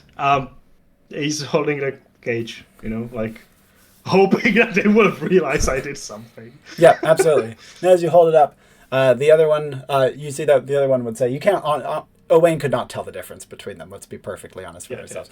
Yeah. And the other one would say, no, I think he has a point here. Take a look at what he has in his hand. What is that you have in your hand there, my good man? Oh, well, let's take a look at it. It seems as though it's 1, 2, 3. Do you count 4? Yes, I count 4 as well. Cup, very good. Clip, thank you very much. Let's take a look at those things. Telltale signs. Look at that. The white color of the fur, the pink on the nose. There's some red in the eye. These are indeed mice, I would say. Yes, I'd concur. Mice. Albinos, I would say. That's quite the good word. I'll add that to my daily vocabulary list there, Clip. Owain was at first very impressed with their quick deductions until the deduction turned into this is indeed a mice. Or a mouse. Shocked. They were trying to break your ship.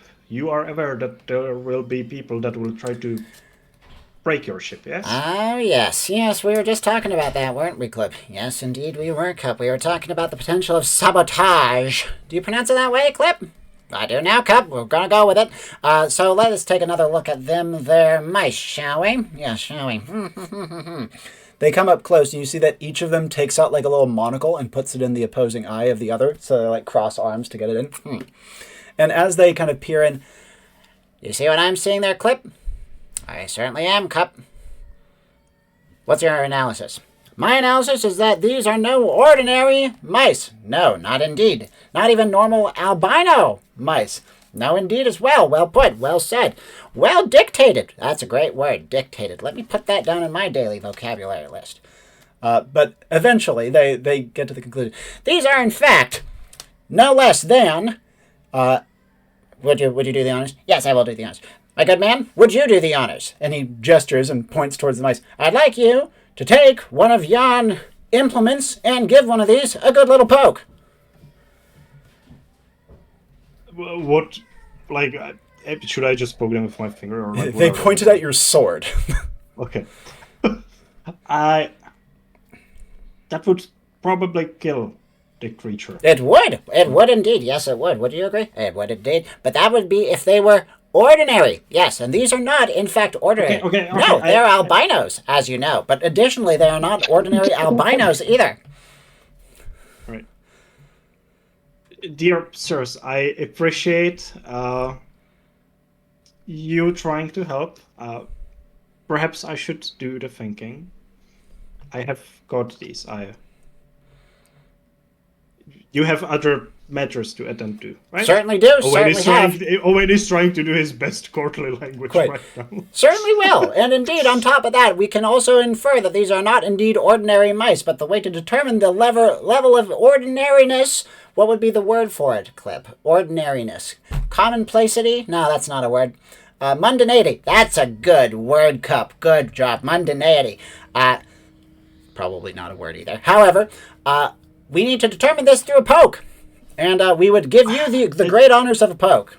As this nonsensical conversation was going on, Owain would put the cage down, sit down cross-legged, cover his ears to not hear any of this, and just focus on the mice with 2 pluses to spirit. And as they are talking very loudly, I imagine he's just going to like force the hands on his ears even more. Bunch of things. First of all, these mice don't have feelings. And I'm not just saying in the sense of like, oh, they're mice. No. They don't have feelings. They don't breathe either. And they don't exhibit ordinary mouse behavior. It was when they were trying to gnaw through things and run away, then kind of looked like that, but they were very coordinated. And they don't behave normally at all. Alright, I have figured it out. They are constructs. Someone had to make those. Precisely what I was about to say. Is that not the case, Clip? Yes, a poke would have determined it as well. These are computer mice, in fact. There's a computer. He's very he's considering for at least 5 seconds whatever he should ask. And he is immediately greeted by the largest verbal diarrhea of over description of what a computer is that his poor brain can not even comprehend. Clip and Cup take turns going back and forth, going into every single solitary detail of what a computer is, starting with the invention of the vacuum tube. Great, thank you very much.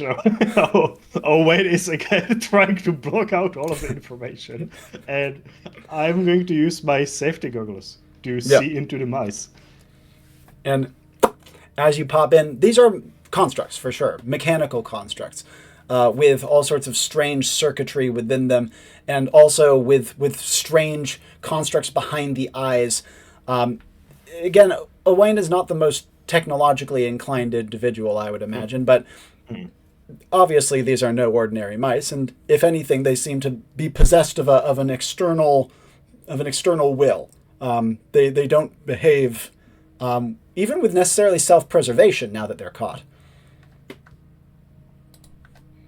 Perhaps we should release them, and they could guide us to whoever sent them here.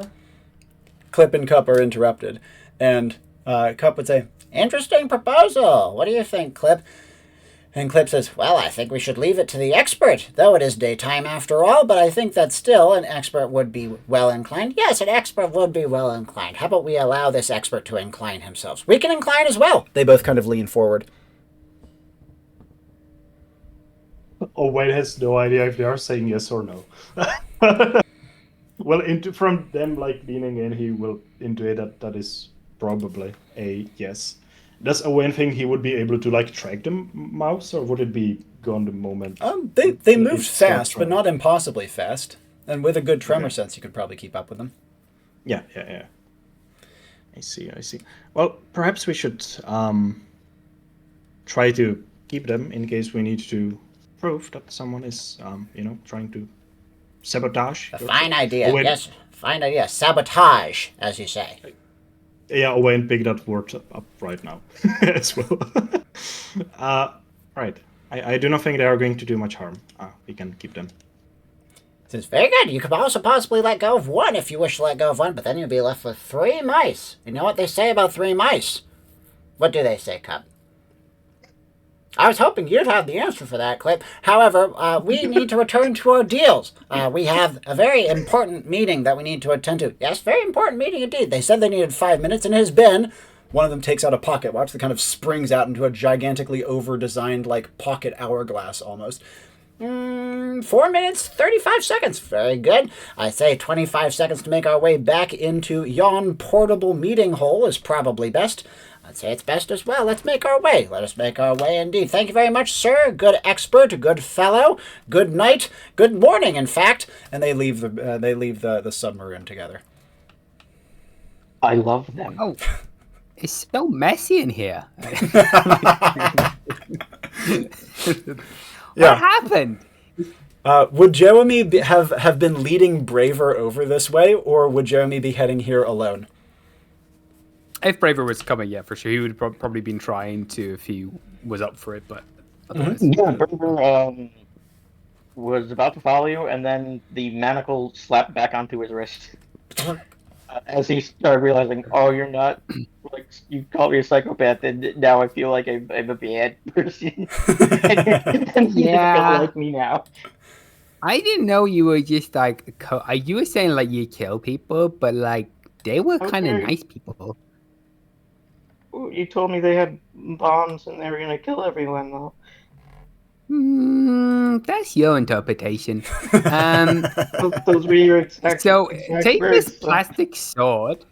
Yeah, well, that's okay. Look, just hang on to this sword because this won't hurt people as much.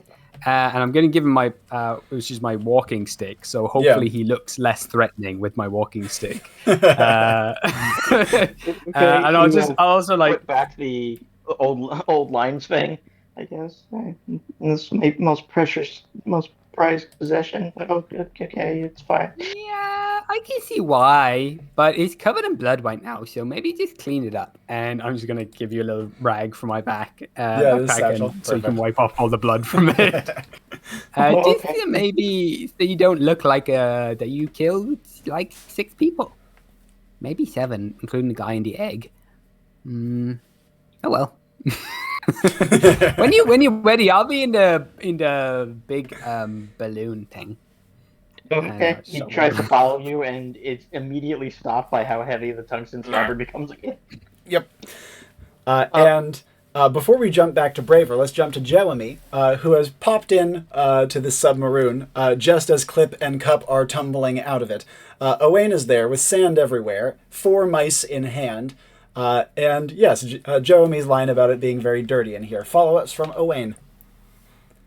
Did I hear anything going on the inside, outside of the submarine? You did hear yelling and screaming, but it's kind of distant. And also, the submarine is rather it's not soundproof, right? You had a door open, but Clip and Cup were also being loud, which made it harder to hear everything going on as well. So you have like a vague sense of like, sounds panicky outside. You wouldn't happen to know anything about what's happening on the outside? He's looking to Jewemy. What do you mean? The screams. Oh, the screams. The screams, yeah. What about them? The screams. Just lots of people don't want to be here anymore, so... Which is great, because that means anyone who's going to try blow up the ship is probably gone too. I'm like hanging on to the edge, but my legs are like dangling from the bottom, and I can't get like in the air. I think Owain was almost face palming at this point. Hey, you got the mice. That's great. Are they robots? I don't know what that is. They're just not actually mice.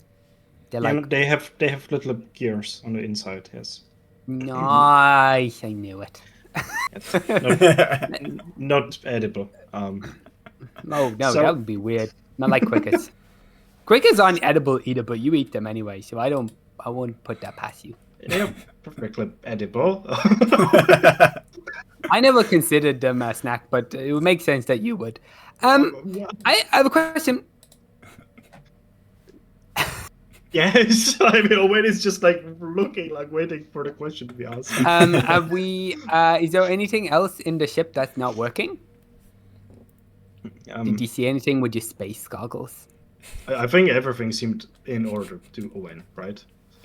Yeah, that was the only thing you noticed besides the fact that the balloon was inflating. And the Clip and Cup did not acknowledge that at all. No. Did they seem unaware of it? Guessing, or 2 pluses to spread. I'm guessing they were completely unaware of like almost everything. They seem really focused both on yapping and also their investor meeting. Well, the balloon above is being inflated. That doesn't sound good. I mean, Should it do that? Will we turn it off? How do I know? Like, this is a submarine. Well, you're so angsty. It's almost teenage angst. I'm gonna like climb into the thing. Always a second. Let's go turn it off, and I'm gonna like reach my hand up to like hold your hand and like take it somewhere wherever it looks like I can turn it off. Wait, you are giving your hand to Owain so that he can like hold you up. Yeah, so we can go together. Yep. Okay.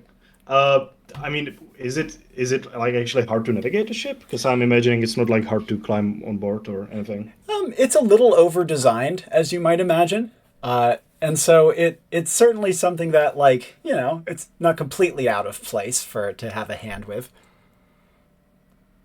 If you don't want to help, that other guy's kind of traumatized downstairs. If you want to go give him a little pep talk, because you're both older, so maybe if you say nice things to him, he'll listen to you. I called him a psychopath, so I don't think I'm on good.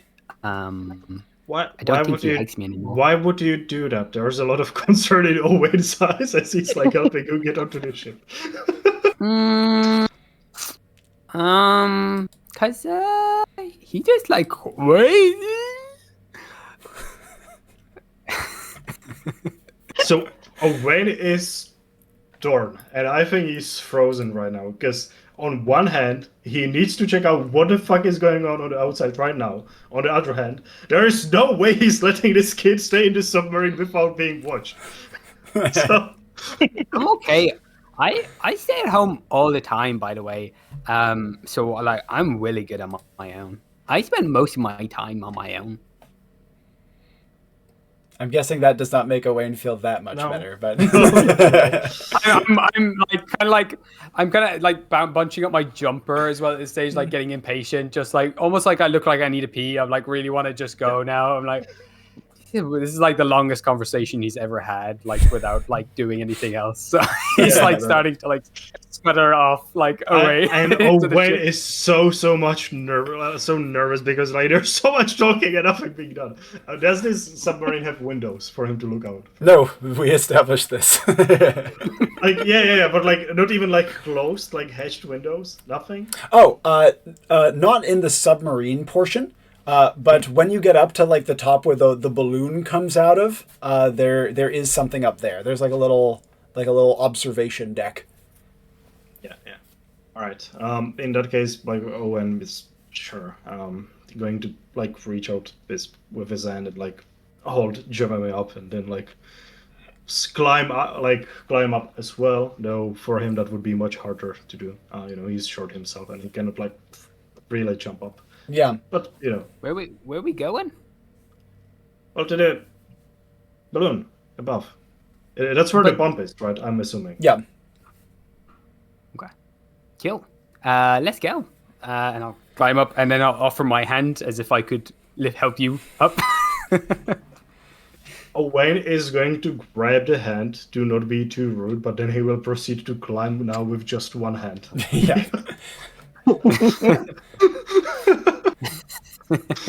And while oh yeah. No, we'll start going then. Yeah. I was just gonna say, while the submarine is quite over-designed, it's not huge, and as such, it takes some like jungle gymming around to get to where you need to go. But you eventually find the pump kind of churning away happily with a weird kind of like accordion style thing that's kind of like to facilitate it. Any claw marks, any bite marks? Was this done by mice? 2 + to sensory. And as you're picking around, Jewemy, what would you be looking at or trying to do? I'm wondering if it's pumping air into the balloon or if it's pumping something else into the balloon, like some sort of explosive gas or something. Well, it probably is explosive gas anyway, but if it's pumping something that shouldn't be pumping. Yeah. And how would Jewemy determine this? I don't think he knows. I just think he's got good intentions. So I think he's like, he's looking around to see if there's, say, any canisters that would be used to pump up the thing, and if they look like if there's other canisters there that don't maybe match up with the ones that are already there, or something like that. You know, if there's like absolutely. one that doesn't look like the same color or something like that. Yeah. And as you're like looking around, they do have some canisters that are attached up to it, or at least one canister that's attached up to it. You can see that the canister that's attached to it looks similar to all the others. It has like the same appearance. But if there's one thing Jewemy, based on everything I've heard about him, would probably know, or probably have an interest in, it's stickers. Yeah. I've rarely met a child that age who is not very interested in stickers. And you cannot get a sticker past a child like this. There are stickers on this canister and not on the others. Whoa. What are they? What stickers are on this? What are they stickers all? And is he gonna like try to pick at them or something? Sure. Yeah. I'd be like, whoa, what is this? Yeah. And as you do this, you find that the labels that kind of like match up this canister to the others and have like the same name, the same information, those are all stickered onto this, and the others are not stickered on. Whoa. Hey, Knight, this is the Wong juice. Wait, what long juice? I have been AFK, unfortunately, so. No, that's perfectly fine. so You wouldn't have any more context than that in character anyways.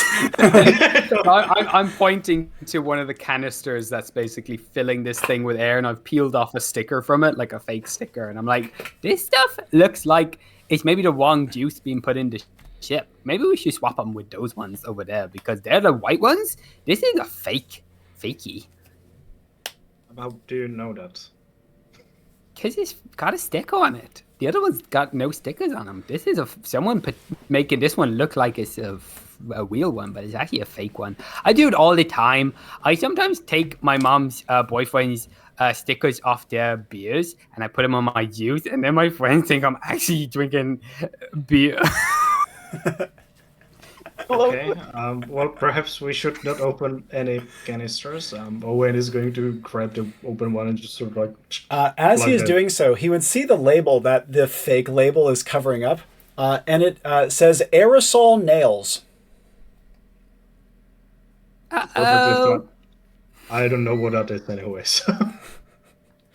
The label explain. You know how like old-timey labels like wildly over-explain the product?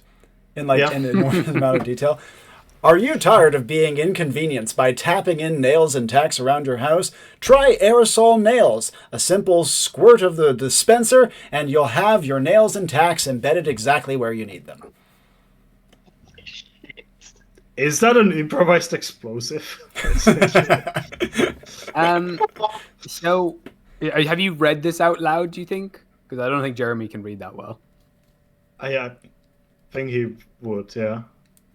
That sounds bad. I think that was in character said by Owain, by the way. Like, it's not an improvised explosive. He has made those before, so... Let's take this off very carefully so we don't shoot nails everywhere. And how do we turn it off first? And I'm just going to like start tapping the valves and stuff. It's like, is this off? Triple plus to luck says that the first thing you press turns it off. Yeah. Oh, that worked. That was good. Unplug it and then just like push as best I can to just knock the canister down to the other canisters, or like just knock it off. And it clonks onto its side. Wow. Everything just works out so nicely for me so often. This is great. Hey, can you lift one of those other canisters? When all the air was gone, we'll just wait for the air to go.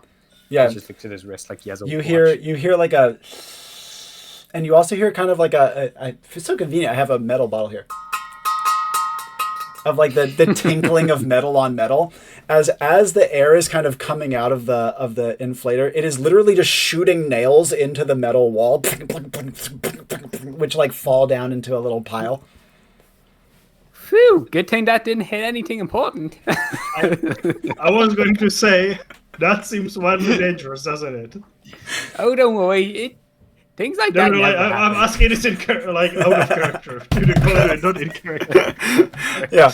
In terms of whether it looks dangerous, it seems as though if like the stream of nails were to be turned like left or right by even like 2 or 3 inches, it would hit something important. But as of now, it's hitting metal hull plate. There's no way Owain is trusting Jewemy to be just able to solve this through sheer luck alone. So the moment something explodes and he knows it's nails inside, he's going to extend his hand and focus on the Earthshapers trying to gravitate the nails towards him. Yep. To get his glove like covered in nails. And his Owain's one of Owain's great like stone gauntlets would distort and start trying to like catch the nails. And it's uncomfortable, but you've caught crazier stuff than that with your Earth Shapers. Oh god. That's so cool. Can I make that into like a morning star with a cool twist of hand? Oh, absolutely, but you'd have to like pop out of the stream of nails first. Yeah, I mean once they stop like exploding out of the canister, sure. Yep. And make like a little spiky nail gauntlet out of your hand. Yeah. Okay. Well, that seems fixed, right? You were talking about something else. Oh yeah, we'll just put the regular gas on now, because then the people who put the fake gas will think the real gas is going back in, and they're gonna be waiting for you to explode, and then it won't explode. Okay. And I see the correct canister. Oh yeah. I imagine Jewemy would be putting it. Okay. Lift it up. Put it into place. Owain has no idea what the hell Jewemy is planning to do, but he's watching with anticipation and I got a vision, man. I got a vision. Yes. What my mom always says. And with the gas hooked back up, we're gonna jump outside to Braver because stuff is happening. Pardon the little bit of a break, Braver. I needed that. It was great. And as Jewemy like scoots away back towards the submarine, and Braver would also see Clip and Cup kind of stumble out and hop down the weird little manhole that's next to it, which then closes over their heads. What would he do from here?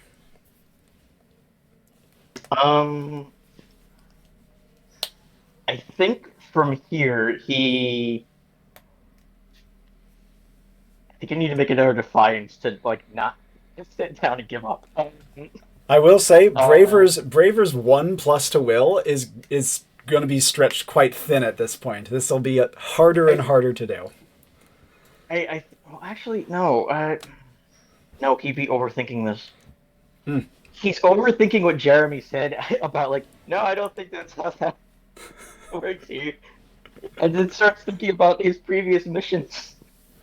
And one of them was at night. Starts thinking, oh, I've been killing people. He sits down, and he's just kind of stunned for the rest of the mission. And as he sits down, he's there for a little while. He's not sure how long, lost in his head, dissociating to some degree. But eventually he vaguely registers 2 sounds. One, the sound of hurrying footsteps. And then also kind of how to describe this? He feels kind of like the approach of someone's footsteps. But he also feels kind of a little buzzing, like a little vibration beneath his feet, kind of like as though a big vehicle were passing nearby. And he feels a hand on his shoulder. And he hears, "You there! Hello?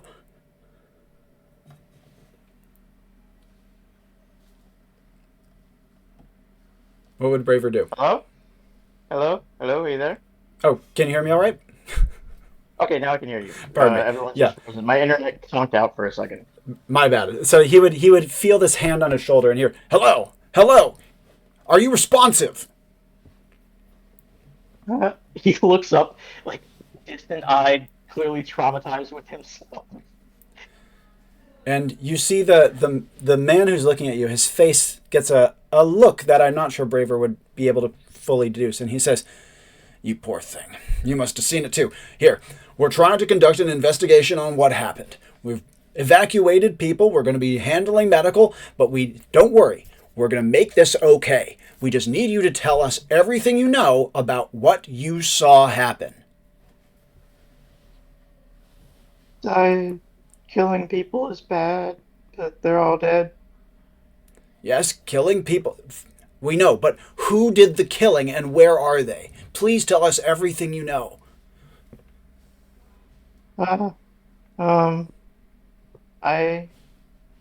Is it my fault? And you see that for the slightest moment he hesitates and then he says, "No, of course it's not your fault. How could it be your fault? We need to know who did it and where they are." It's my fault. Do the right thing. And It's all right. Crawls over into the wall. As you do so, you feel kind of an awkward pat on your shoulder. "Here, get over here. Try to help this one out, all right? I'm 95% sure this one knows something. I need to go find Jewemy. Jeremy, excuse me. I'll be right back." And he hops to his feet and goes hurrying away. You feel other hands kind of tell you, "It's all right. Just tell us what you know. We really need to figure out a little bit of what's going on. Can you talk to us there, son?" There are people around him now, and he's getting even more, like, he feels even more shame and such, and I think he kind of goes a little bit catatonic at this point. Oh, he's having a case. Someone get a smelling salt. As soon as smelling salt is put under him, he's like, He sees a bunch of faces looking at him. he goes pale. But just behind all the faces, he sees something else. He sees a large metal thing. It's person-shaped, but it's substantially larger. And has some big, weird grabbers on its arms. Were you here to try and sabotage? The faces say, "No, of course not. Don't worry. We just need to know what happened. A lot of people got hurt. Please tell us what you know."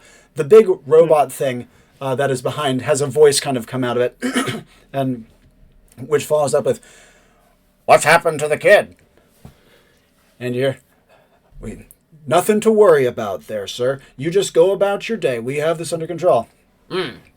"Probably down to those Puddywudge brothers. No good they are. No good at all." No, they're good. People were trying to sabotage them. It was a bomb. There was a bomb. It was a bomb, and then people had to die because the bomb. People had that's. Don't worry. You don't have to talk like that, son. Don't. People are under medical treatment. We're gonna save as many as we possibly can. Kid's gone insane. I'd say just send him off to an asylum and let's get this mess cleaned up. I'm not insane. I'm not insane. And as you say this, you see, "Oh, it's all right. It's all right." But the big like metal suit behind says, "Well, if you're not insane, then why aren't you answering questions, son? Come on, do your civic duty. Help in the investigation." Stronger actually. I'm braver. Why did I do that? Why did I go with this naming convention? Braver gets up and says, "I'm not a psychopath. I answered questions. There was a bomb. There was sabotage against them, against the brothers, and Jeremy helped make sure that it did happen. And You do the right thing. And one of the like security kind of gives you a pat. Thank you. That's all we need. Do you need help? Do you need any rest? And we can get you to a medical tent if you're hurt. Yeah, get him out of here. I don't like you. You're mean. And the machine suit kind of turns around and says over its shoulder, so to speak, Unfortunately, your opinion didn't stop me winning 3rd place, so I'd recommend you take your opinion and you stick it in the asylum with you. You sound just like the people that would do the bomb thing. And one of the security says, that's one heck of an accusation there, son. They too were talking about that. And can you give us any more information?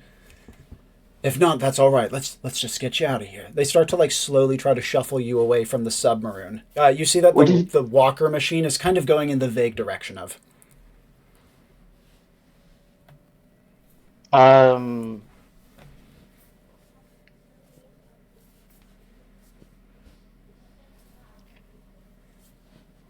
Is Limit Break off cooldown? I think it is. Limit Break is off cooldown.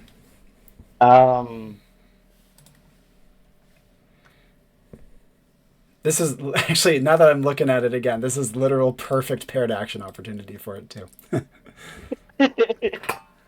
I'm going to use Never Back Down to lower the cooldown on ultimate attack. Yep.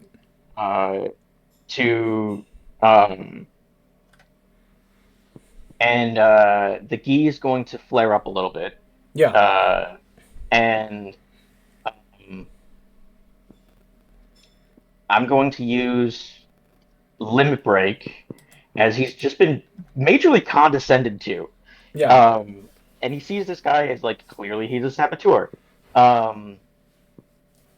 He's going to stomp on the ground, like, kick up a bunch of dust and such. Disappear again with that burst of air, and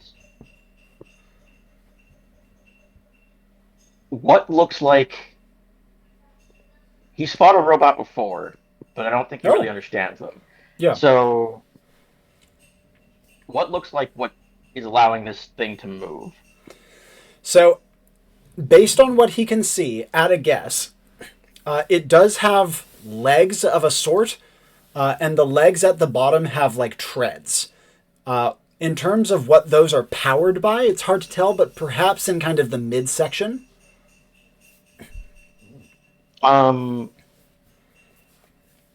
He's going to jam the walking stick with extreme force. He's going to try to do all this so fast that no one can see in the dust and such. Yeah. But he's going to jab it into the wheels. As he vows in his head, this mission's gonna be a success, and I'm not going to kill today. Not anymore. Because I'm gonna make friends. And yeah, he, with great force, punches the hilt of the plastic sword as he pops in towards the guy. To destroy the treads. And get them stuck in there as if he ran over it. Yeah. And with an almighty crunch, you see that the sword, the plastic sword, is toast. It's gonzo. However, we'll get it back at the end of the mission. So too is the tread. The tread just and the big robot machine like tips forward towards Braver. And as you do so, Braver feels himself tackled to the side, though admittedly his arm is kind of yoinked out because it's still tethered to his tungsten sheath. But that isn't caught. That's a little outside. And he's tackled to the ground by one of the security guards that was like questioning him. The woman pants as she holds you against the ground as the great machine falls forwards, but instead of crashing into the ground, it shifts its frame like a transformer, and its forelimbs turn into like a secondary set of like not treads quite, but like mobility devices. But even so, as it like starts to try to move, that one tread being screwed is definitely a serious problem for it. And you can see that the cockpit like puffs open, and a furious-looking beaver fellow, not dissimilar looking to Clip and Cup, but dressed very differently, comes out, like quivering with rage, taking his hat and throwing it on the ground, stamping on it. And he said, What on earth do you think you're doing, you useless klutz? Do you know how much this cost? This costs more than you and your bloodline going back 30 generations all put together.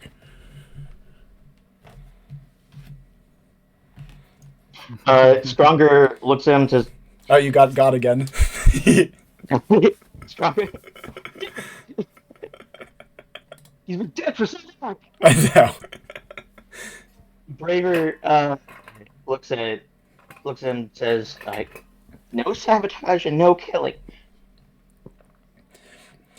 And he says, Are you accusing me of something? I've done nothing today besides get 3rd place. You just tried to crush us. I didn't try to do anything.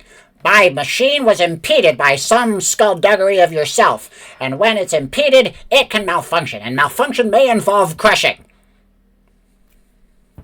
We're blowing up. Well, I certainly hope not.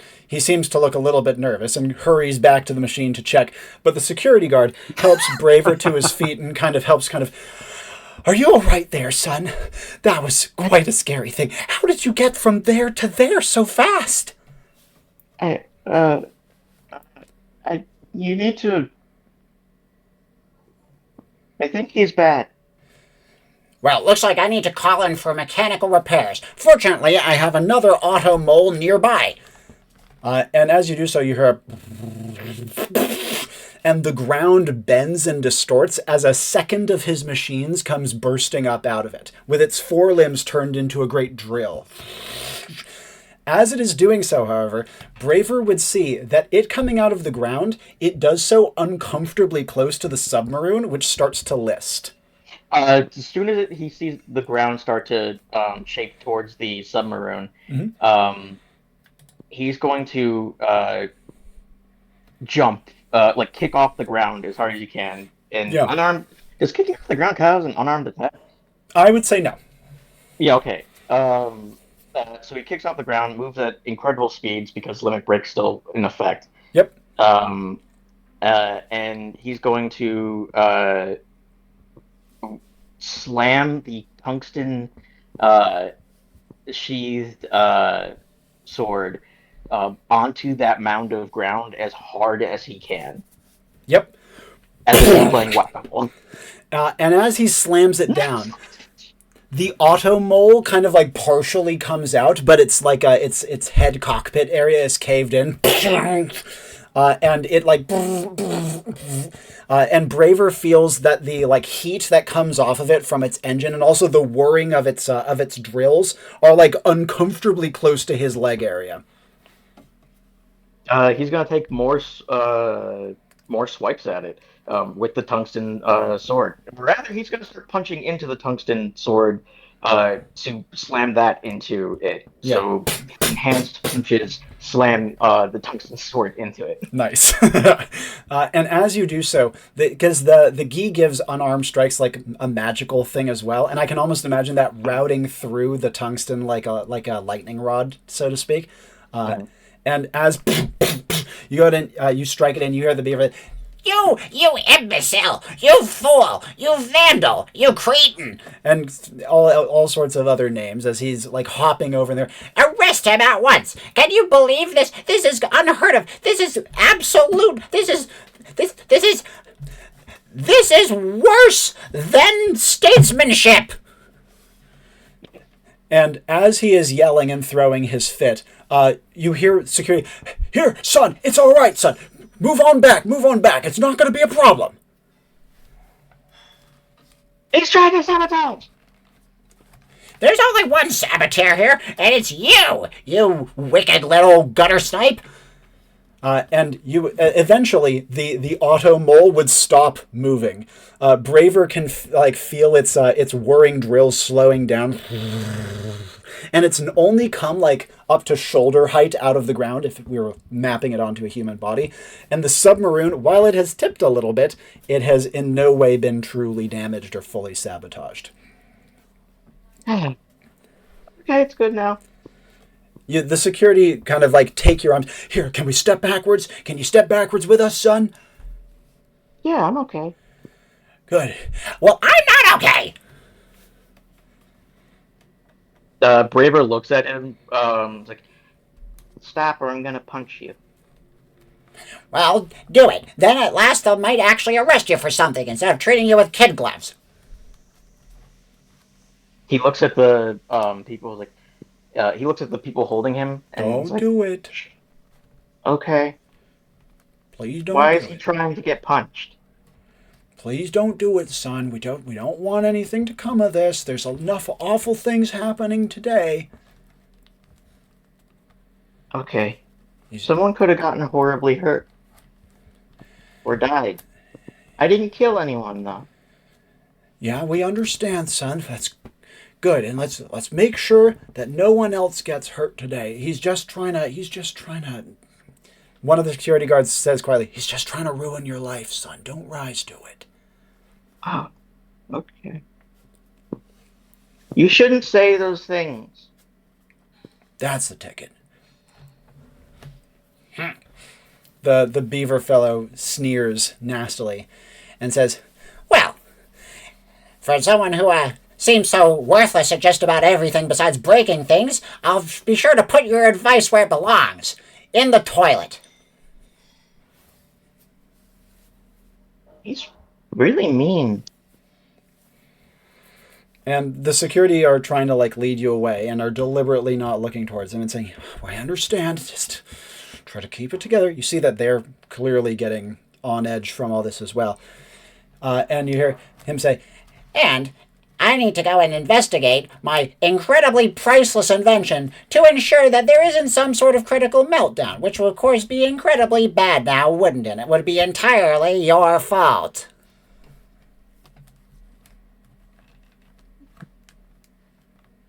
I'll remove it. And he turns around and he starts digging in the ground, and he's gonna start tearing pieces off to remove everything. Now, in this case, right now, limit break is it's only a low duration, so it's probably wearing off at about this point. How are you going to be working with like your more close to baseline stats to get through this? Because I believe training weight is on currently. Yeah, training weight is on, so I'm getting pretty low on stamina. Yes. But this is also in relation to the vow that he made. Yeah. He's not going to kill anyone. He's not going to, or anything like that. And he's going to make sure the mission is complete. Yep. Making sure that this thing doesn't explode or anything includes that. So removing it from the area includes that. So I would like to restore some of my stamina with Never Give Up. And I think since he's actually being very brave right now, he's not killing someone who's like making him uncomfortable and such. I think the shackle comes off. And I don't think he gets the boost. I think I know you can get it multiple times throughout the thing. You can get it multiple times. This one will be less substantial than the last one because it's been less of an encumbrance. Yeah. So yeah, that comes off, and he just starts. I think he grabs around the thing, and he intends to rip it out of the ground and move it aside and drag it to the guy. Mm-hmm. Yep. And as you are going at this with boosted stats to some degree, and also strong baseline might and vigor, you are able to start like carving like chunks of the earth away, but also as you are trying to extract this, because this is a big thing, it's like substantially bigger than a person, and ripping off little bits here and there. Of course, the beaver fellow is once again hopping Nat. How? You can't. You can't. Get off of my machine. But as Braver is digging and pulling things off, where is he putting the things that he is pulling off and digging up?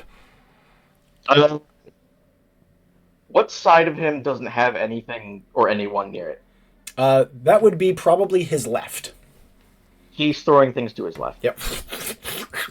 And as he is doing so, he would feel a pair of furry little hands around his midsection trying to pull him off. Get off. He's going to turn around and... I guess this is defiance? He says, I said I'd punch you.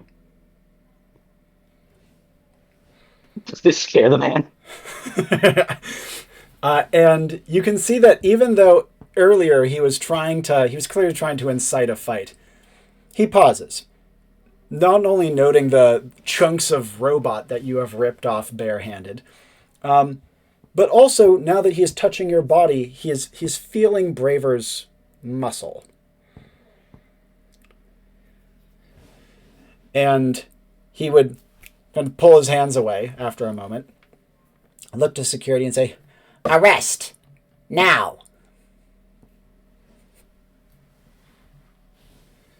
and the security, looking very reluctant, would kind of slowly come towards him, beck and say, come on, son, it's all right. Let's get What if it explodes and damages the ship? Or hurts someone? We don't want it to hurt you even more. I'll be fine.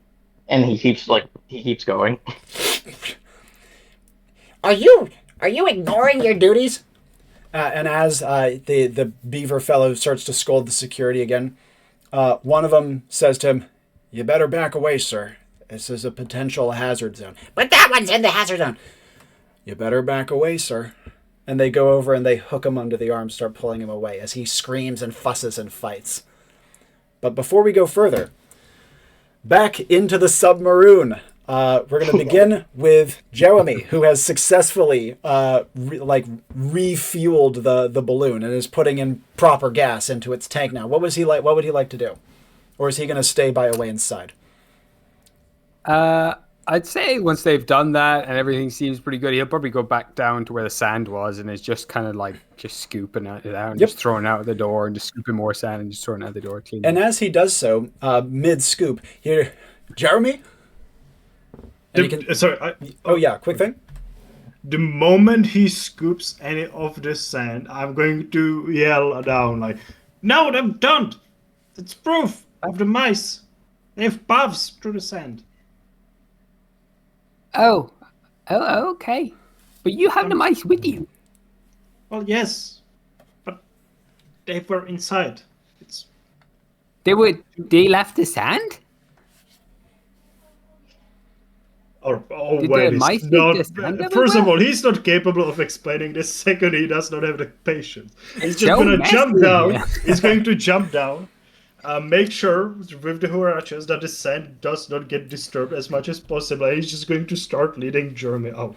And you guys would come face to face with Farut, who to Jeremy would be a familiar face indeed. He would say, Jeremy? Yeah. It really is you. Look at you. Hey, my dude. How you going? High five. And he goes in for a high five. Wow. He says, "You want a hand down out of this thing? I don't think they're doing tours right now." No, I'm okay. And I'm going to jump down. Oh, Jeremy, come on. Here. I'm fine. And he looks to Owain and says, "Hey there, sir, I don't think there's any tours going on right here right now, but also there was just a serious..." Yes, sir! He's going to be trying to be as loud as possible, as much as commandeering presence. He has his Wishibanka on. Yeah. I would like to have a picture embroidered of Owain catching the sabotaging mice. To look all that more important. There is an ongoing sabotage in here. Please take care of the child and make sure that none of the sand inside is disturbed, because it is a proof that the mice have tried to sabotage. Mice, you say? There is an ongoing sabotage still around. I need to attend more important matters. Please make sure that no one goes inside. Right. He says, those mice look like computer mice. There's only one guy who makes those. Did he by any chance one of the winners? Yes, first place this year. Knew it. That means we got all of them. We got number 1. We got number 2. And you guys would feel a sudden shift as the submarine like lists slightly. Whoa. So we are catching up in time with Braver. Yeah, but Braver is on the other side of the submarine and is not currently in sight. So you can hear some of the yelling and yapping. Okay. Oh, there's the other one. Owain would wait, am I like on the same level as this guy, or am I like The security above guard? him? In this case, Jeremy has hopped down from the submarine. Owain would still be aboard and was like calling down to him. It's not like a hard far drop, so you're like 3 feet above eye line to him. Yeah, no, he absolutely does that. Drop down, smack him with the caged mice. Like you grab this. Yep. I have more important things to do, and activate Wings of Mercy to fly outside. Yep. And Owain here he flies into the air on wings of light. And you would see that as he's doing so, Farouk looks after him and just goes, "Good Lord." Yeah, I don't even know. I didn't even know he could do that. That kind of killed. I just got quiet. Oh, I'm sorry, Gabriel. You broke up a little bit. Could you repeat what you just said? Oh, shoot, it broke up for me. I was just like, wow, I didn't know he could do that. I just have quaons. And Farouk says, "Yeah, what company you keep, Jeremy." And No he, need to kill guys. yeah, That means you too. You're the one of them. By the way, just so you know. Thanks, Jeremy. He talks in, "Hey, we got a serious situation. We got everyone over here, potential for sabotage. Hello? Hello? Hello?" Do you want to use my phone? I got one. And he says, I give him my phone. "Yeah, please." And as he's taking it, you would see a little white mouse poke its head out of the receiver of his phone and go to make a leap for yours. Uh-oh! I'm going to hold the, the actual phone nozzle. Yeah. And I'm going to use, by the wayside, to turn it into like a thing that expels air. So that it just shoots air at the mouse and just shoots it away. Yeah.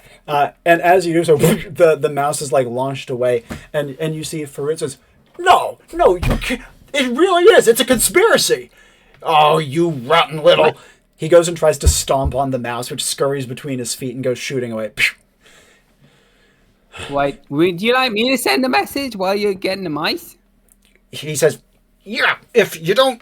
As he's wrestling to get off his own like collar with the phone on it, another 2 mice come pouring out of it and go sprinting away. He says, "How dare they try to get inside of my machine? Oh, I swear." He says, "No, I won't swear. Not in front of you, Jeremy." That's okay. You can fucking swear. "Jeremy, please." And he says, "All right." I don't mind. He goes scrambling around trying to catch the mice. He says, "Please, send in a message. We have a serious situation here. We need all backup. Stat, there's a serious case of potential sabotage. People's lives are at risk." Okay. What's the number? It's like dialing a whatever number. And before he actually says anything, you get the right one by accident. And you hear, Never mind. "Security kiosk. Who is this?" Hi, kiosk. My name's Jewemy. Jeremy, So I'm how did you here get this with, number, Jeremy? Farouk. He's just busy right now. Oh. But I'm like working with him. Yeah, what does the boss want? So he's really under pressure and asked me to help him out. Okay, just he tell said us, send what do you need? Send all of the guys. Send all of the guys. There's major disturbance with the force, and everyone's gonna With what? die. So just send tanks and guns. Disturbance with the security force?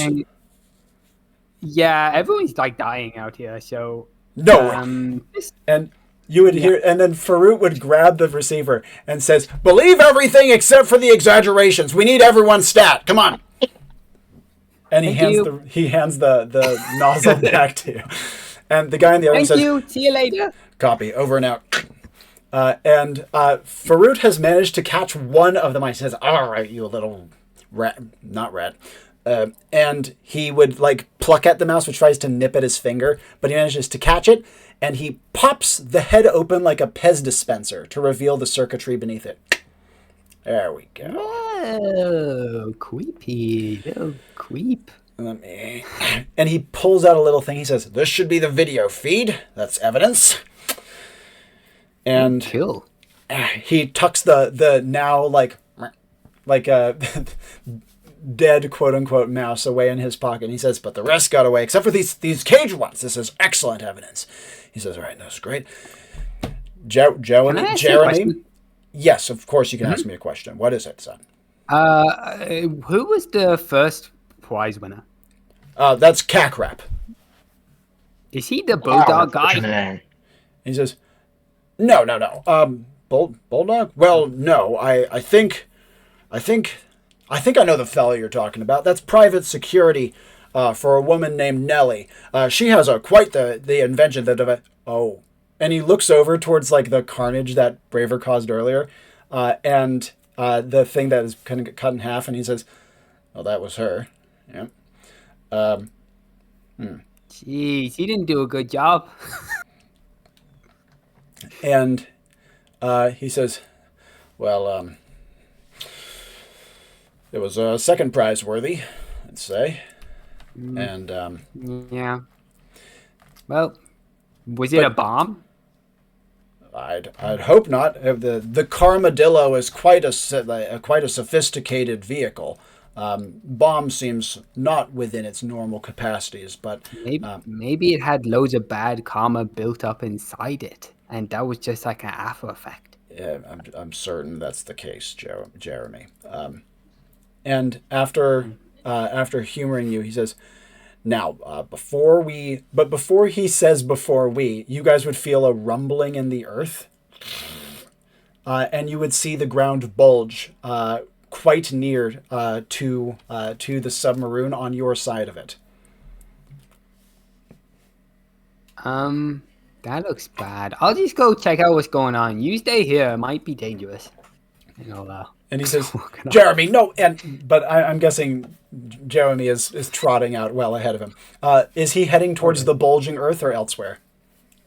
Yeah, for sure. You go straight to danger. Yep.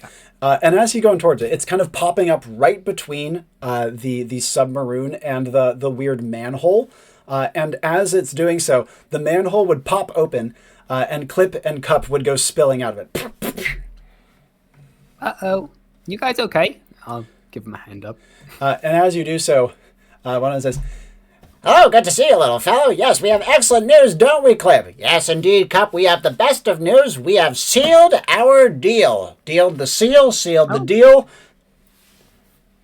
Great. Well, go on your ship. It's already filled up and ready to go. Wonderful news. Do you happen to deal in seals? Because I can say that we now do. Oh, yeah. Same. Marvelous. We're like so alike. We certainly are, old champ, old buddy, old pal, old semicircle. And as they kind of clap you on the shoulders, however, the ground between you and the submarine erupts, and you can see that another of these like subterranean robots pops out. Its drill bits turn into grasper arms. And as you do so, the Clip and Cup go, That strikes me as a bit of a problem, wouldn't you say? Yeah, it looks like one of those, what do you call them, auto moles? Was that it? Yeah, sounds about it. That's probably a bad guy. Guy inside the machine? Is there a guy in there? Hello? I'm just gonna knock on like over some part of the metal. And as you do so, one of the like grasp arms goes and goes to grab Jewemy. Hello? Just gonna let myself get picked up. As you do so, you hear, "Jewemy, come back, Jeremy!" And as you do so, Farouk is running up and trying to like grab at your ankles to make sure you don't get picked up in a way. "Put him down, he's just a kid!" But as the machine kind of picks up Jewemy, you can hear that a little barking intercom comes out. This is a recorded message. If you are hearing this, then you are in deep doo-doo. Can I, while I'm on the arm, get out one of my crayons? I will say and absolutely. start drawing on the arm. And I'm going to use the waypoints. Yeah. So if I can just draw the waypoint on the arm, or it could be like a pre-made thing, and I'm just going to put a little sticker on the arm, and he will hear in his voice, because I guess he's in the machine, or maybe the machine will make the sound. Basically, the same mimic the sound he's making with the same voice. And I was like, this machine is about to self-destruct self-destruct will start in T minus 10, 9, 8. Oh my god, yes. So Jewemy is effectively doing some crayon-based programming. Essentially, yeah. I suppose that's good. Hacker yeah, Man. so he's gonna hopefully. I'm in. Yeah, the idea is he will get Hacker Man. He will hopefully try to get out of his own machine because he's gonna blow up. Yeah, and as Jewemy is writing out his waypoint. First of all, what does his waypoints look like? Like, what does he draw? Like, I think with this one, he's just drawing in crayon like an angry robot head, and then like fire comes on the top of it, like it's kind of malfunctioning. Yeah, and additionally, another question: when he is kind of conveying the message into the waypoint, what is he saying aloud? Yeah. It doesn't have to be the same thing, of course. I'm just gonna. What would he say out loud? He's gonna be like, geez, I think this robot's broken or something. He's kind of just like also nonsensical stuff. It's like probably gonna burn in flames. Just really foreboding kind of stuff, like the end of the world kind of stuff, like end times. But he's just casually drawing in crayons. God. And jumping back over to Owain, who soars over the top of the submarine a little ways back in time, and sees down below Braver, who has just been ripping pieces off of it. Braver, since the two of you are now synced up, actions you would like to take as well. How far has he managed to rip into this thing? Okay, you've managed to pry off one whole arm and a good amount of the cockpit's like head plate, but it is slow going. It's a well-made machine, even if you have quite a lot of supernatural strength on your side. Do I have a part where a place where I feel like I could start punching or pushing this thing back into the ground? Well, if you want, you can pick up your training weight, and like you were describing like whack-a-mole earlier, so you could like set it down and like kind of ting and try to like get it. Yeah, that's right. He starts doing that. And this would be the site that Owain kind of soars into and glides down to the ground, with many of the security kind of like hurriedly backing away. What the heck is that? All right. Question. I see very much that Braver is trying to bed this thing into the ground. Right? Yep. 2 pluses to sensory. I will check that there's no one inside the robot. And as you... that's a good question. I want to do this ideally before landing, if possible at all. Okay. I will say yes, because Braver did like smash a hole in the cockpit with his first strike from the training weight. And so you would be able to see in, and even though like there's a chance someone's like hiding somewhere, but it's such a tight cockpit, it seems very unlikely. Okay. Good. So Owain has his guide shield in his left hand. His right hand is a bludgeon of nails. Yep. He's going to land down, slamming with all his force with the guide shield, which has additional knockback power, right? Yep. To slam this robot into the ground, which is a geomorph, by the way. And as it plummets into the ground, that's also an activation of Tremor Sense. And between you two, Braver has obviously torn off a couple pieces of it. And as Braver is whacking down in, Owain comes crashing down and not only completely embeds the robot underground. It's almost like the ground swallows it up, leaving just kind of like the hilt of the training weight sticking out for Braver to still grasp. But also, the protests of its inventor cuts off cold as he just sees his machine just driven deep into the earth.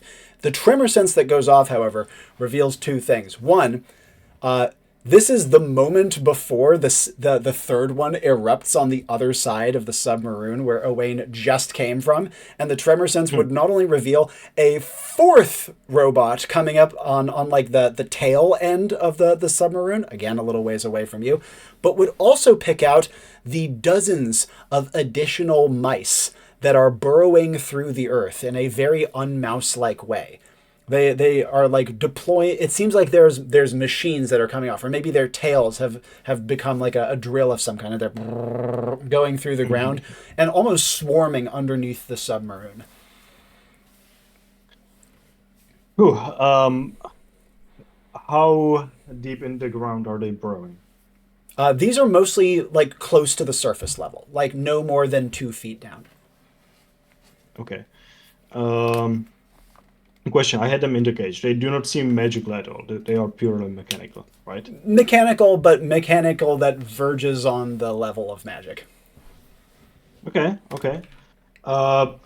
In that case, Owain is going to grab his bastard sword, which has great parrying capacity against magical threats, going to embed that into the ground.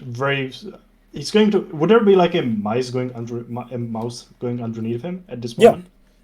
Okay.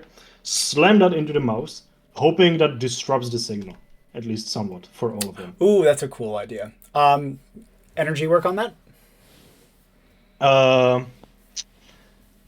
will have to think about it, but just a minute or two is fine. Totally. So maybe something for Braver in the meantime. Perfect timing on that, too, because Braver, as the robot disappears, except for the bits of it that you've torn off, it's certainly not coming back up after that, with your training weight's hilt now just visible above the ground for you to grab, you can see that the inventor has gone from yelling to frozen, and he's now stepping slowly backwards towards his other robot, the one whose tread you disabled.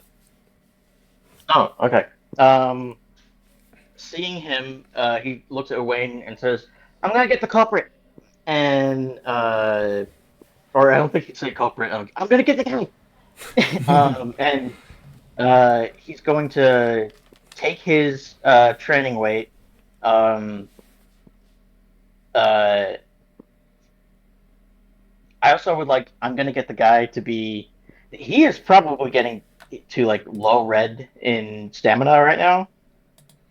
I wouldn't say low red, but you are, I'd say, in high mid red, to the point where not only are you just absolutely pissing sweat, but you are so tired at this point that it is actually getting hard to move your limbs without the augmented boosts of things like training weights and limit break. Yeah, and the sports gear that he has, the which is skinned as breathable linens. Oh, he has sportswear? Oh, that's huge. That's actually really, really important here. Yeah. So he's going to throw the tungsten sheath into the air, and then he's going to sort of like slap it at like broadside to like spike it directly into where he's seen like the cockpit is of that machine that the guy is going towards. Yeah. Now, given that you have a couple of boosts going on right now, but even with that, throwing, much less slapping something, even with it not being as heavy as it could be, is a big, big ask. So give me some more on how you're doing this and any extra oomph you can add to it. Oh yeah, I can't overclock. Especially with how tired on top of all this. You do have ultimate strike off cooldown at the very least. I do? Oh, okay. In that case, it's not one of his techniques. Actually, no. I could actually make this one of his techniques. Because I've done this before, where it's like an improvised version of it. He says, second parting gift, point of a sword to be sheathed in a foe.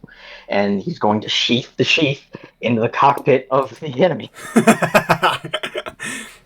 And in this case, the strike against the training weight in midair would like send it streaking through, through the distance between you and the distant robot, and embed it like the sword in the stone clean through the cockpit, just as the inventor is about to climb up into it. He like ducks down as it like pile drives through the cockpit, and the robot kind of swerves from it and then just keels over backwards, with the inventor getting like sailing off into the grass. And Braver's just going to rush over to the guy and stand above him. And as Braver rushes, his legs start turning to jelly, and his vision starts to seriously blur.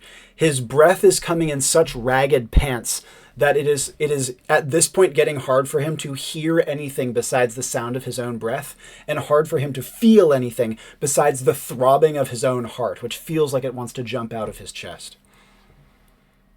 This has been a lot for him. He's never given up. Sorry. Actually, this is pretty perfect timing to jump over to Jewemy and then to Owain as well. But quick thing from Jewemy, then Owain, then back over to Jewemy again. I was just curious. Can I see him now at this point and like see? Yes, you can see the other robot being taken down, and you see Braver running towards it and then kind of like slowing and almost collapsing to his knees. I'll reach over to him. I want to use kind of my vitality to kind of replenish him somehow. And I'm not sure if it works for like the essence, but if it can work. Oh, it works with stamina and essence for sure. Yeah. And along those lines, since you're currently still grabbed by the robot, you're in shouting distance, but certainly not reaching distance. How would you do this? Yeah. I'll be like, whoa, Braver, you just took out all these guys without killing. That's so good. Just keep going, man. You're doing great now. Oh, shit. Yeah, that would do it. Would that be considered completing part of the vow, I guess? I would say so. Can I get some renewed stamina then? More notably, you would feel the sensation of the hearten kind of like give enough juice to Braver's legs to get him to quaveringly stand back up. I don't believe Never Say Die does stamina restoration anymore. I think it's just wounds. Oh, right. Yeah, I think. Hold on. Let me double. Yeah, you're probably right. Can I try Defiance to keep walking and moving and try to look confident? Because he actually does feel rather confident right now. Yeah. And like he's doing the right thing. Like he didn't kill this person. He's actively not going to. And I would like to walk confidently over the inventor, the rude inventor, whose name I don't think we've gotten yet. No. And he's gonna stand over him and say, "No more sabotage. Call it all off. I'm gonna punch you."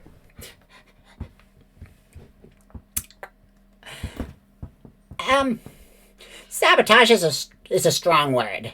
I said I'm gonna punch you. Okay, sorry. Gonna get you. And he pulls out a big red button and slaps it. Before we go further with that, however, there's two other pieces. First of all, we got to check in with Owain, but more notably, to briefly check in with Jewemy on another thing as well.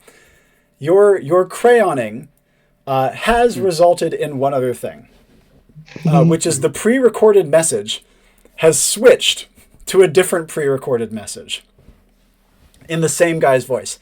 This is a pre-recorded message. If you're hearing this, you're in deep doo-doo. This machine is about to self-destruct, and it's all your fault. So get the heck out of here, otherwise you might have to sue me, and I don't have time to deal with that. End of pre-recorded message. Wait. He said this to me. Yeah, the robot that you're being held by had the pre-recorded message in the inventor's voice come out of it saying that. Okay. I'm confused. I actually think I wasn't sure. It was this wasn't the waypoint, was it? That was using this effect. This is him just using another. Oh no! The waypoint triggered it. The waypoint shuffled which pre-recorded message was being played. Right. Cool. He is so lame. I think your robot's malfunctioning, man. You gotta get out of there. And the guy goes, "I know, no," and it punches the big red button. But as he does so, he says, It's no good. That one's an override. It's gonna blow. Oh, okay. Can you get it to put me down? No, it's an override. What did I just say? Farouk is beside himself. He is like climbing up the outside to like rush over and try to pry open the grabber that is holding Jewemy, who seems to be like remarkably complacent about the whole thing just based on what you're portraying. This is probably okay. I think this is what I wanted it to say. I was just trying to trick whoever was inside, but I don't think there's a guy inside.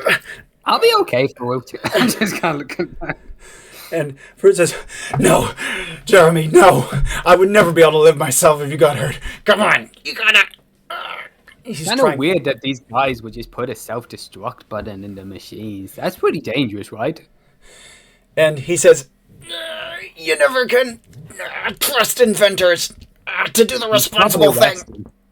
Yeah, okay. Well, you're doing great there. I think we'll be out here in no time. And Just gotta pat him. Owain.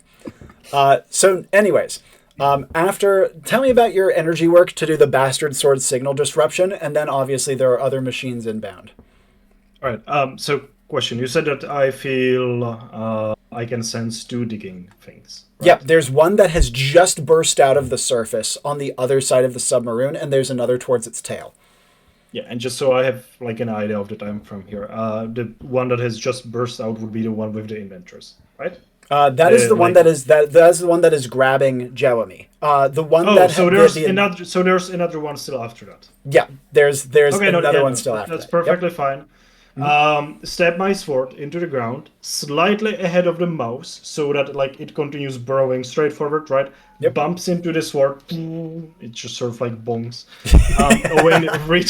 Owain reaches with his free hand into the ground, grabs the mouse, throws it into the air, draws the sword in the meantime.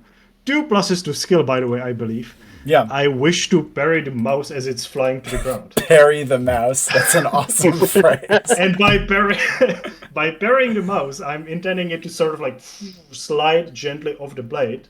Yep. As Owain is going to be balancing it so that it slides a bit slower. At which point I want to just sort of, with a flick of the hand, throw it into the air, and I want to levitate it, just like my circling stones. Oh, that's pretty cool. That is quite cool. Arcane is +1, I believe. Yep. Yes, all right. 1. I'll give you a levitation on a robotic mouse. Sure. Sure. And as I do that, I dismiss my actual circling stones. Yep. And I start focusing on the mice, closing my eyes, focusing on the mouse levitating around me. I want to start plucking them out from the ground one by one. And are you making like a cloud of mice? Circling mice. The mouse singularity. And as you've plucked over time, like 35 mice out of the ground, and they kind of like go circling around your head, what do you want to do? I have no idea. It's not all of them, by the way. It seems about it. Okay. This is what I'm thinking. Let me know if you think it's a bit... but I'm thinking that Owain needs to be 100% focused on this. If not, all the mice just drop, right? Yes, quite. And we'll probably go back underground. Geomorph is absolutely not off cooldown, right? No. Okay, let me quickly check all of my items. I mean, I got the bastard swords, that's not gonna help. Would be convenient if I had, like, my mouse cage right now, but I don't. So instead, what I'm going to do, and I'm assuming the tremor sense is still giving me a bit of feedback. A little bit of feedback, but not much. Okay. Owain is focusing very hard on like spinning the mice around, having the first one in the chain sort of like slow down as the others bump into it. So and he's going to catch the ball of mice in his hand and activate stone skin to turn them into a... Oh, I see. You're like encasing. You're making a stone encased mouse ball, which is not a phrase I thought I would be saying. That's cool. That being said, of course, Owain is very much activating stone skin on himself as well. Yep. Is this using the perk where the ceramic clay that he encases himself in is still malleable to reshape it? I would imagine this would be sort of like an energy work of just encasing the mice for now. Like Yep. right now, not doing any further like reshaping. And with mice contained, what would he do? Well, 2 pluses to vigor, I believe. Go deal with the 2 burrowing robots like as soon as possible. Are you jumping back in with your wings of mercy to try to get back across? If they are off cooldown, absolutely. Because the reason I say this is Owain, as he is trapping the mice, would be just as Braver gets the inventor to stand down, meaning that the only one that's left is the one that you now hear initiating the self-destruct sequence over on the other side of the submarine.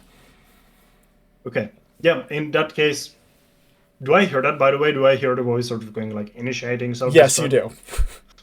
Wings of mercy immediately. Save Jewemy!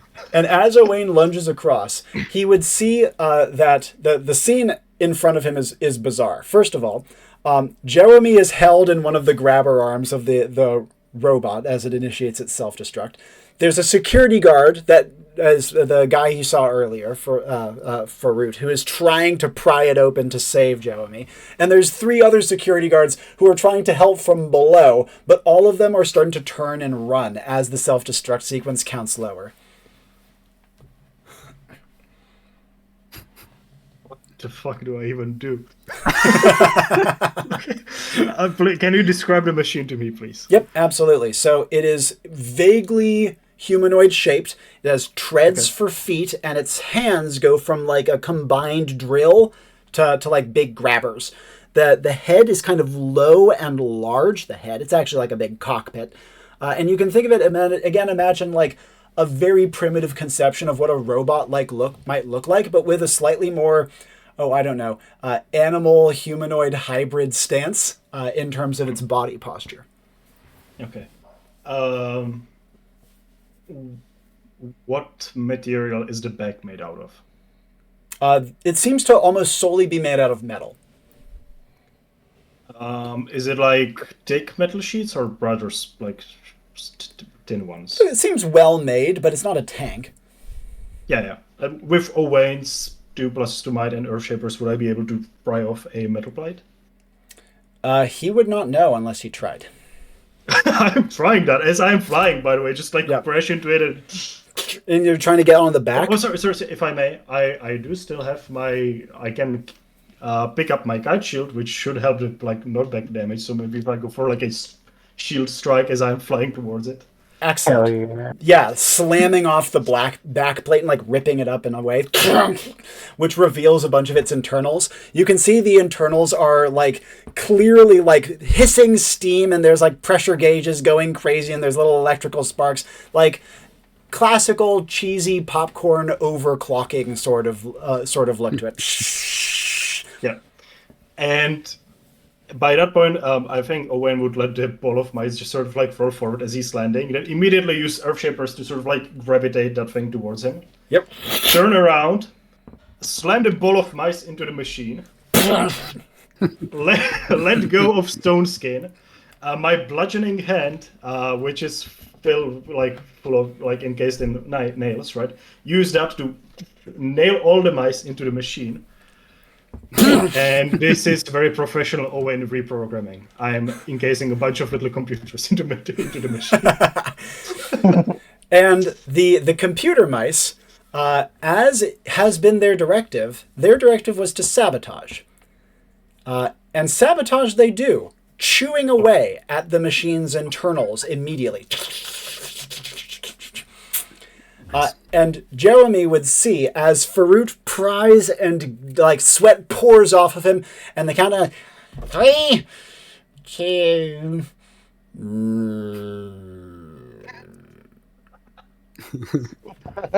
and the machine just goes still. Could Jeremy, while this was all going on, he was just had his like fortune teller, Yep. and he's like, "Is it actually gonna blow up? I didn't think it was actually gonna blow up when I did that, but it was more a joke, and I don't think it is." And I'm just checking to see if it would have actually blown up, or if it was just the waypoint that it would have. And the like little picture that you get would be of like a little cartoon character with like, you know, the blackened explosion marks and just the little eyes poking out with his hair all shooting up behind him and all that. Like a picture of that, like. Whoa, that could have been really bad. Thanks, guys. Like make my way out of the arm. Yeah. And hop down. As you're wriggling out, Farouk manages to like open it up, and he tumbles down to the ground, and Jewemy just kind of like slides down after him. And as you guys do so, you would hear another intercom come on, and you would hear, Hello, fellows. This is Clip, and this is Cup. It's been a pleasure. Thank you very much. You've assisted greatly in our deal making, our deal sealing, our seal dealing. We've dealt with seals before, but this is the first seal that we've dealt with that has given us such a great deal, frankly. A deal on seals. Farewell. Thank you very much. Yeah. Jerry's just clapping. It's like, oh, they're finally taking off. Thank goodness. and you can see that the submarine is starting to like lift up into the air, kind of like clumsily, like a bee, like kind of drunkenly, like swaying up into the sky. Braver, from your position, standing over the inventor with the red button, who has like clenched himself up, like waiting for the blast, and is like only now poking an eye open now that the machine has not exploded. Actions from Braver from here, who is, I'm not going to say so tired that he would just pass out at this point. The heartening did bring back a chunk of stamina to him, but he is wiped at this point. He looks around, sees Jewemy safe, sees Owain is safe, sees the ship going off, and says, I'm just gonna sit on you so that you don't cause any killing. And he's gonna sit on the inventor. The inventor is surprisingly comfy, like a beanbag chair. Oh, you're comfy. This has got to be some form of assault, hasn't it? As he says to the security guards. And Owain, with the machine now not exploding and the computer mice still eating their way through it, you can hear Jewemy like hopping down safely. And Jewemy, as he's applauding, feels Farouk like wrap him up in a tight hug and pick him up. Oh, well, hi, how's it going? Don't get too clingy. You don't hang out with my mom anymore, so we probably can't even hang out. I could not have forgiven myself if you had, you know. Yeah, same. I actually thought I was going to be fine. Well, I mean, you were. Barely. Yeah, of course, because that big cool guy over there, the knight, you should, like, hire him or something, or tell people, like, what a good knight he is, because he's in my life. As you point to Owain by now has used his stone skin to encase the wall robot in his ceramic skin. And given that it's still rather fresh and malleable, he does not believe this thing to be dead, by the way. He does not believe that this thing is not going to be exploding. He is a nervous wreck because what the fuck is this, dude? He's still trying to solve the situation. So he just tears the robot to the ground and begins to sort of like pull on the ceramic to like restrict the blood flow of the robot. So like, you know, like now, normally I would say that this is just a wildly expensive energy work, but you do have quad to will. Yes, and Owain is at this point is, I don't know, like going off pure instinct, just trying to like reprogram this thing as quickly as possible. And Farouk would come kind of staggering over and says, thank you so much. You did amazing work. Amazing work. He would reach for Owain's hand and try to grab it to shake it. Owain does that as he's still like watching the robot, not too sure about like if it's like truly dealt with. Yes, I did well. Owain is quite sure about it. He's checking on Braver, if he's fine. Braver is laying on top of a beaver fellow who's looking squished and extremely indignant. And As Farouk turns back towards Jewemy, he says, "It was good seeing you again. Do me a favor. Please don't mention this to your mother." Don't worry, you already blew your chance with her. It doesn't really matter what she knows. And she doesn't. She's not even alive anymore, so I can't even tell her. Holy. What? And at this point, you would all feel your Enclave badges ping. All right, see you later, buddy. No, you gotta no. And then Jewemy is gone. Final actions from Braver. Braver, feeling the badge ping, immediately goes, "Oh, thank goodness," and taps his badge. Boom. And Owain, final actions. Very similar feelings from Owain, but instead of tapping the badge, he just collapses into the ground onto the robot. Just looking into the skies, I guess. You would see in the distance, up in the sky, the submarine ballooning off happily. Again, Owain fought actual monsters, and this was the most nervous he's ever been on a mission because he had to be babysitting 2 people, dealing with fucking murder robots and self-destruction. He's just gonna rest for a while. He would, when talked to, he would respond with like sentences consisting of like at absolute most 3 words. Would he accept food? Yes. It's fairground when food. food is on top offered, of I it. think he maybe does a full sentence or 2. Yeah. And munching on hot dogs and pretzels as the carnage nearby is cleaned up around him. On that note, we will end the mission. Woo! Lordy. Okay. To go over our stuff in post. To begin, thank you guys. That was wild. And to give you a quick summary of the focus words. First of all, rebounds on prom night. This is to do with, 1, the fact that even though they came in 4th, they were the ones who were approached with a big deal. Second of all, you guys didn't get into this subplot, but that other beaver inventor stole Cup's girlfriend. We didn't get to that part, though. Damn. That's 1. But that gave me the idea of, like, a big event. The protagonist, so to speak, didn't quite get what they wanted, but then they got something else. That was kind of my train of thought there. Second of all, paper bag and a nail storm. I thought hot air balloons immediately. And then I was like, okay, sabotaging a hot air balloon. I thought of mechanics, and that was also, of course, where the aerosol nails came from, because that was one of the, 5, 6 sabotage plots you guys would have to deal with to get rid of this, or to get through this. I also thought, when I thought paper bag and a nail storm, it had this kind of, how to describe it? It had kind of like a quaint expression sort of quality to it. Like you might hear that from like an old timey radio announcer. And even though it was kind of a stretch, that was what gave me the idea for the time frame and the theme of it. You know what I mean? I wanted something kind of old timey, but also unconventional, I suppose.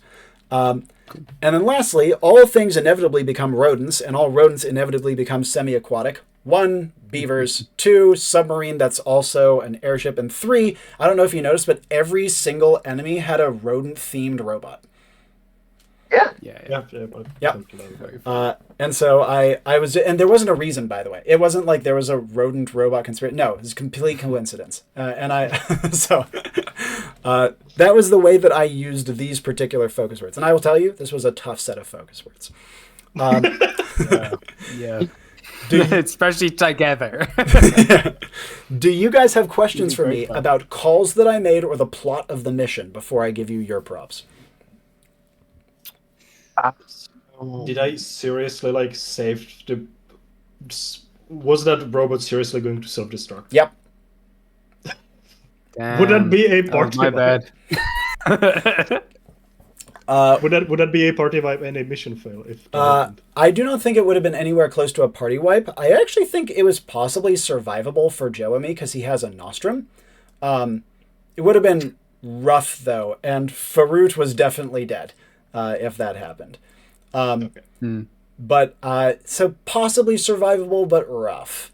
And actually, I think that up until the point where Braver got the inventor to stand down, the detonation play was actually really smart because it just gets rid of one of the robots. Just has the, how do you get out of the pincer grip? Problem. Sure. But it was Yeah. also Well, very, my- it was also very close to the submarine, right? It was. That was my theory. Yeah. I was like, it was more so I thought if there was another guy in there, I didn't clock that it was a pre-recorded message. So I was just assuming, I'll just make the guy inside the machine hear that the thing's going to self-destruct, Yep. and he'll get out, and then I'll give him my nostrum and make him be drunk or whatever. Yeah.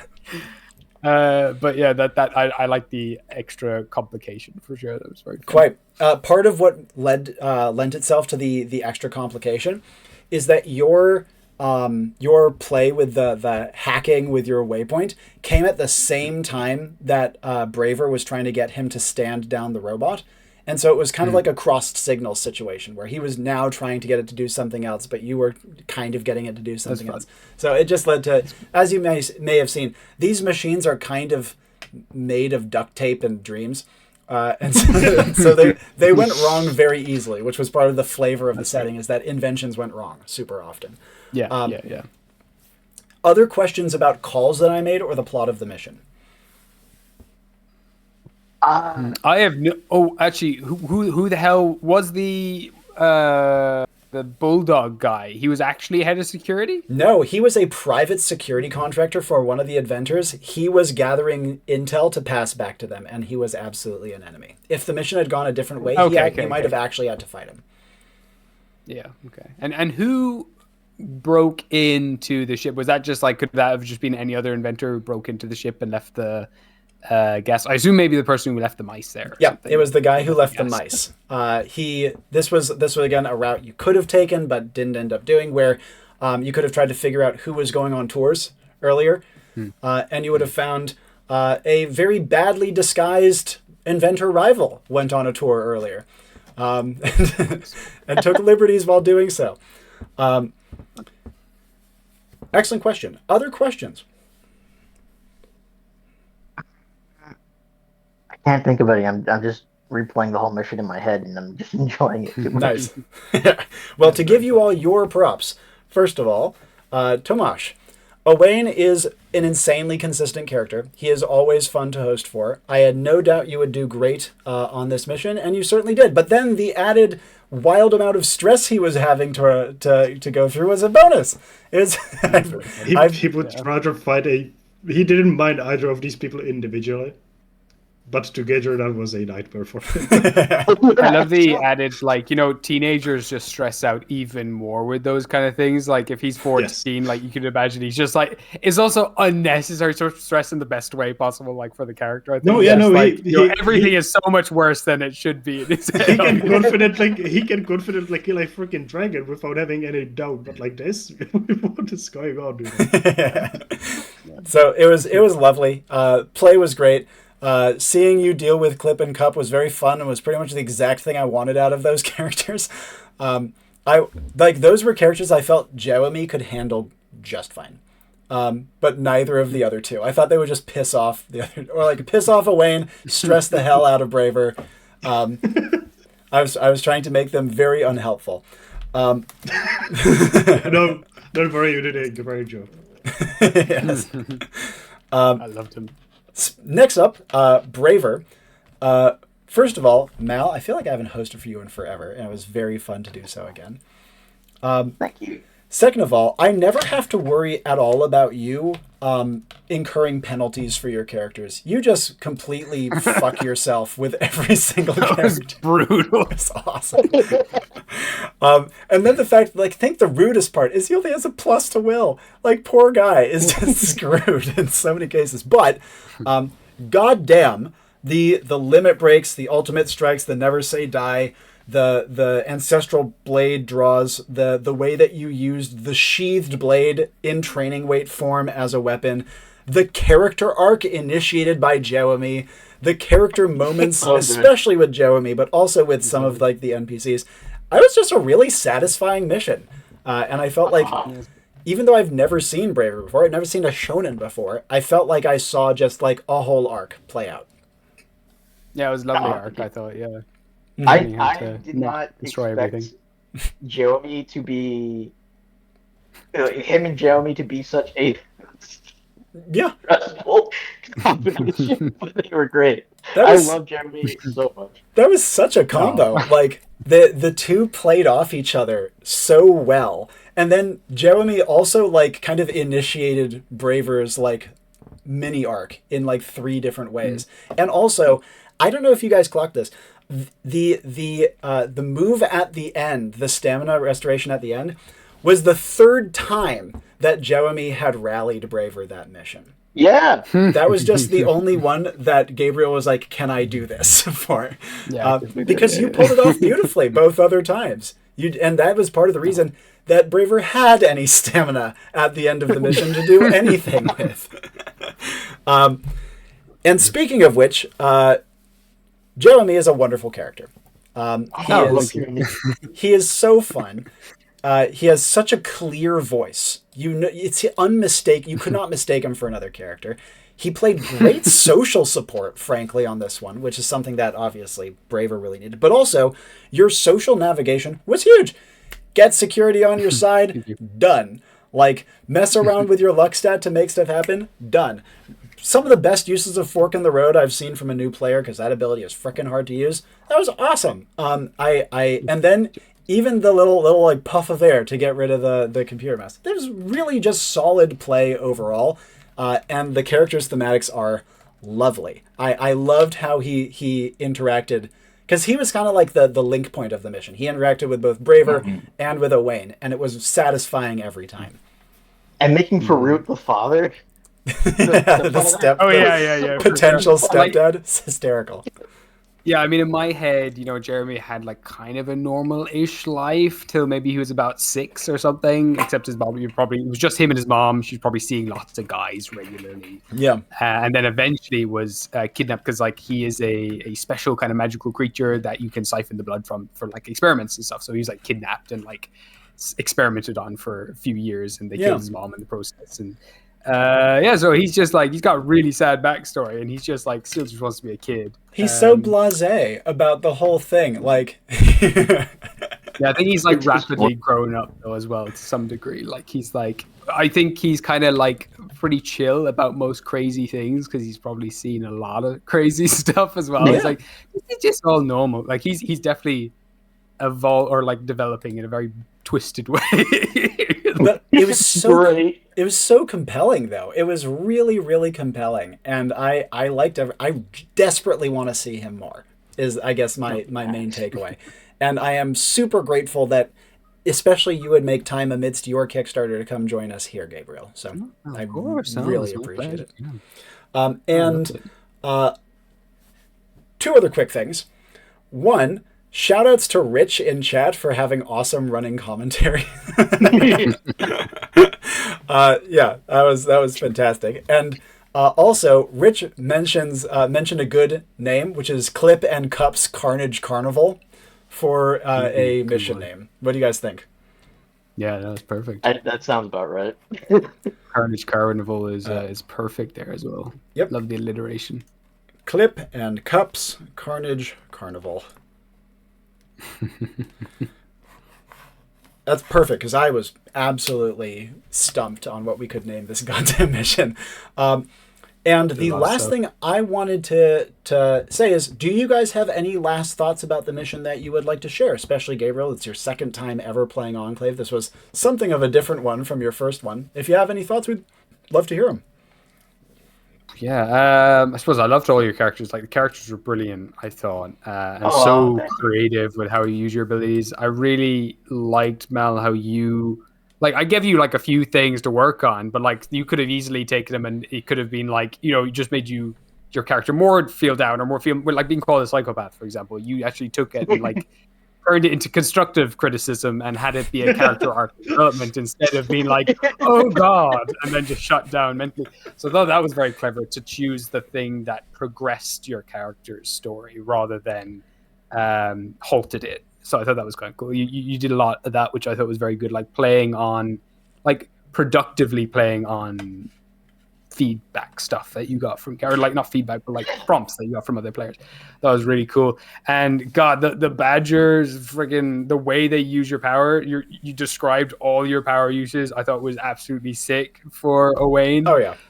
Just like amazing. it was so cinematic. I thought it was really, really cool. And then I loved how competent he was when he was in the field, but then like under social circumstances, just like total teenage angst breakdown. It was like great. It was good.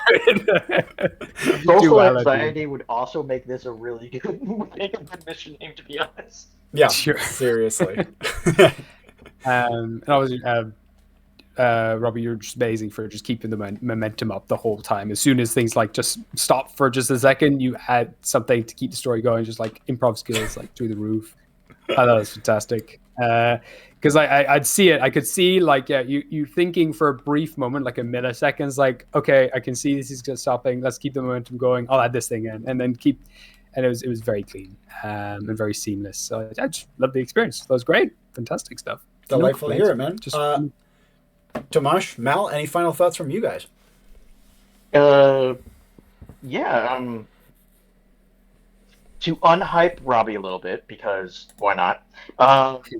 Honestly, like with most conduits, honestly with every conduit, that just kind of this game's very good at building up people's improv abilities over time. It becomes like more natural, especially with the characters, as you can see in the background. Really, the more background you put into the character, the more you get to work with, like with the abilities, which is really fun.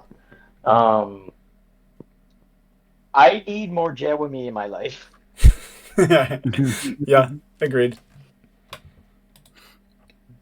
Yep. I haven't. Gonna have lasting consequences on Owain. I think he's going to be like looking around corners, expecting Jewemy to be there.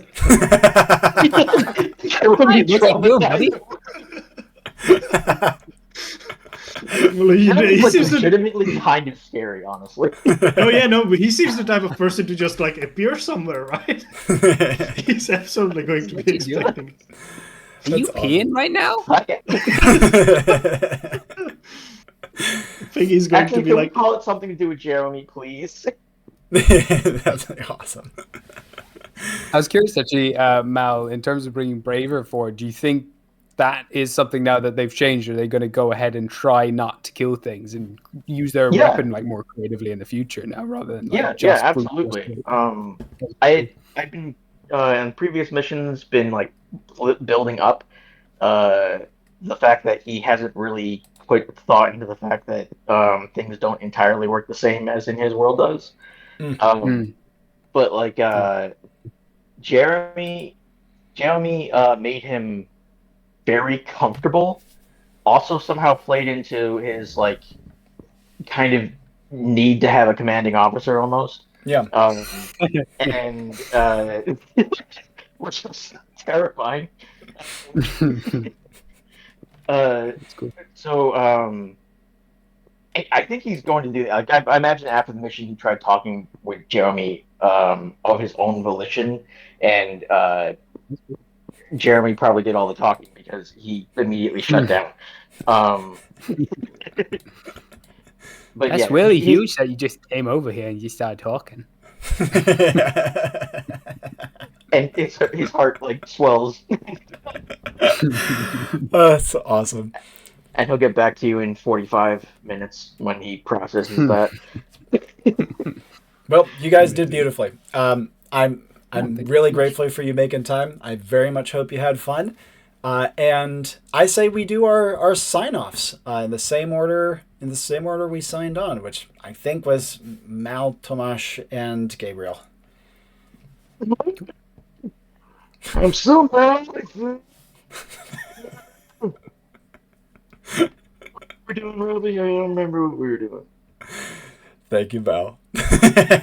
Your mic wasn't even picking up. But I feel like your it makes mic it even peaked better. the entire thing.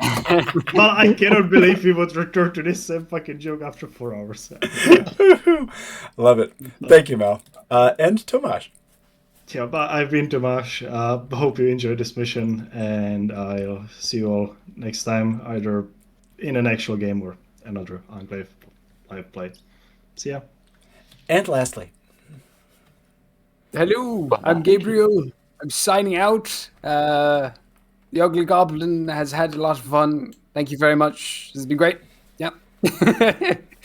couldn't have said it better. And remember to check out Gabriel's Kickstarter, the Ugly Goblins cookbook. It's ending quite soon, and I have backed and am a fan. Oh, thank you very much. And maybe check out our Kickstarter too. Oh, of course. Ours is yeah. very important as well. That'd be nice too. But until next time, my name is Robbie Howell. Thank you so much for taking the time to watch, and ciao for now.